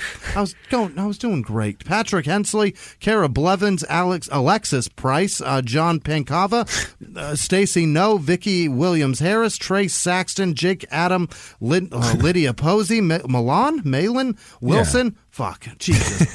Teresa Howren, John Paul Hayward, Jameson Braun, Michael Cherry, Stephanie Horton Carranza, Laura Clevenger, Georgia Johnson, James Bain, Sarah Foreman, Tanya Graham, Nathan with no last name, James Allen, RJL, Claire Toucher, Dadoni, Chris with no last name, Orlando with no last name, Jonathan McNaughty. Nope, that's Conate. What? McNaughty? You need to call yourself Jonathan McNaughty from now on, by the way. That's your new name, dude. Sorry. That's my new stage name. Corey Jones, Heather Hamilton, Khaki with no last name, Wade Paul Costa. Why did I even say that? Eric Soderstrom. You can't read. That's why. Jacob Reeves. I see letters, and then my brain goes, this is what those mean. Natalie Searcy, Elena L. Church, Clint P., Jennifer Carpenter, Paul Landymore, Jordan Levitt, Brian Schultz, Katie Fellecker, Tracy, Corneoli, what? Rihanna Stuber, Michael Neusler, Polly Thorpe, John Kenny, James Hampton, Denise Branley, Johnny Robinson, Craig Baxa, Paul Jamie Lane, and Ivan Ventura, and obviously all of our patrons. You guys, you're terrific. Thank you so much. Thank you, everybody, so much. Effervescent motherfuckers. Oh, you sons of bitches. I love you. From the bottom of our hearts, we appreciate everything you do for us. Honestly, we can't do it without you. Truly. So thank you. It means the world to us. It really does. We're blown away every week, but people give a shit, and we're like, wow, they still care. It's terrific. Thank you for making us feel like we're useful in the world. Jimmy? It's an actual job that they gave us. It is. You can tell me that. How do they find you? You've found a job for me at Whisman Sucks, WHISMAN Sucks, on Twitter and Instagram. Thank you so much for being here and doing this with us. What about you? You can find me all over the place at Jimmy P is Funny. You can just find us on Google. You know how to find us. Yeah. You Google the show, and they'll be like, oh, these are the hosts, and then they'll say what we are if you Google our names. Yeah. It's super easy. You don't even have to search. Just click on shit, and it goes right there. Why they're rich. It's super crazy, man, the way they got the whole internet set up, man. It's wild. So that said, find us and keep coming back, because we're going to keep coming back. Yeah. You can't keep us away. And until next week, everybody, it's been our pleasure. Bye.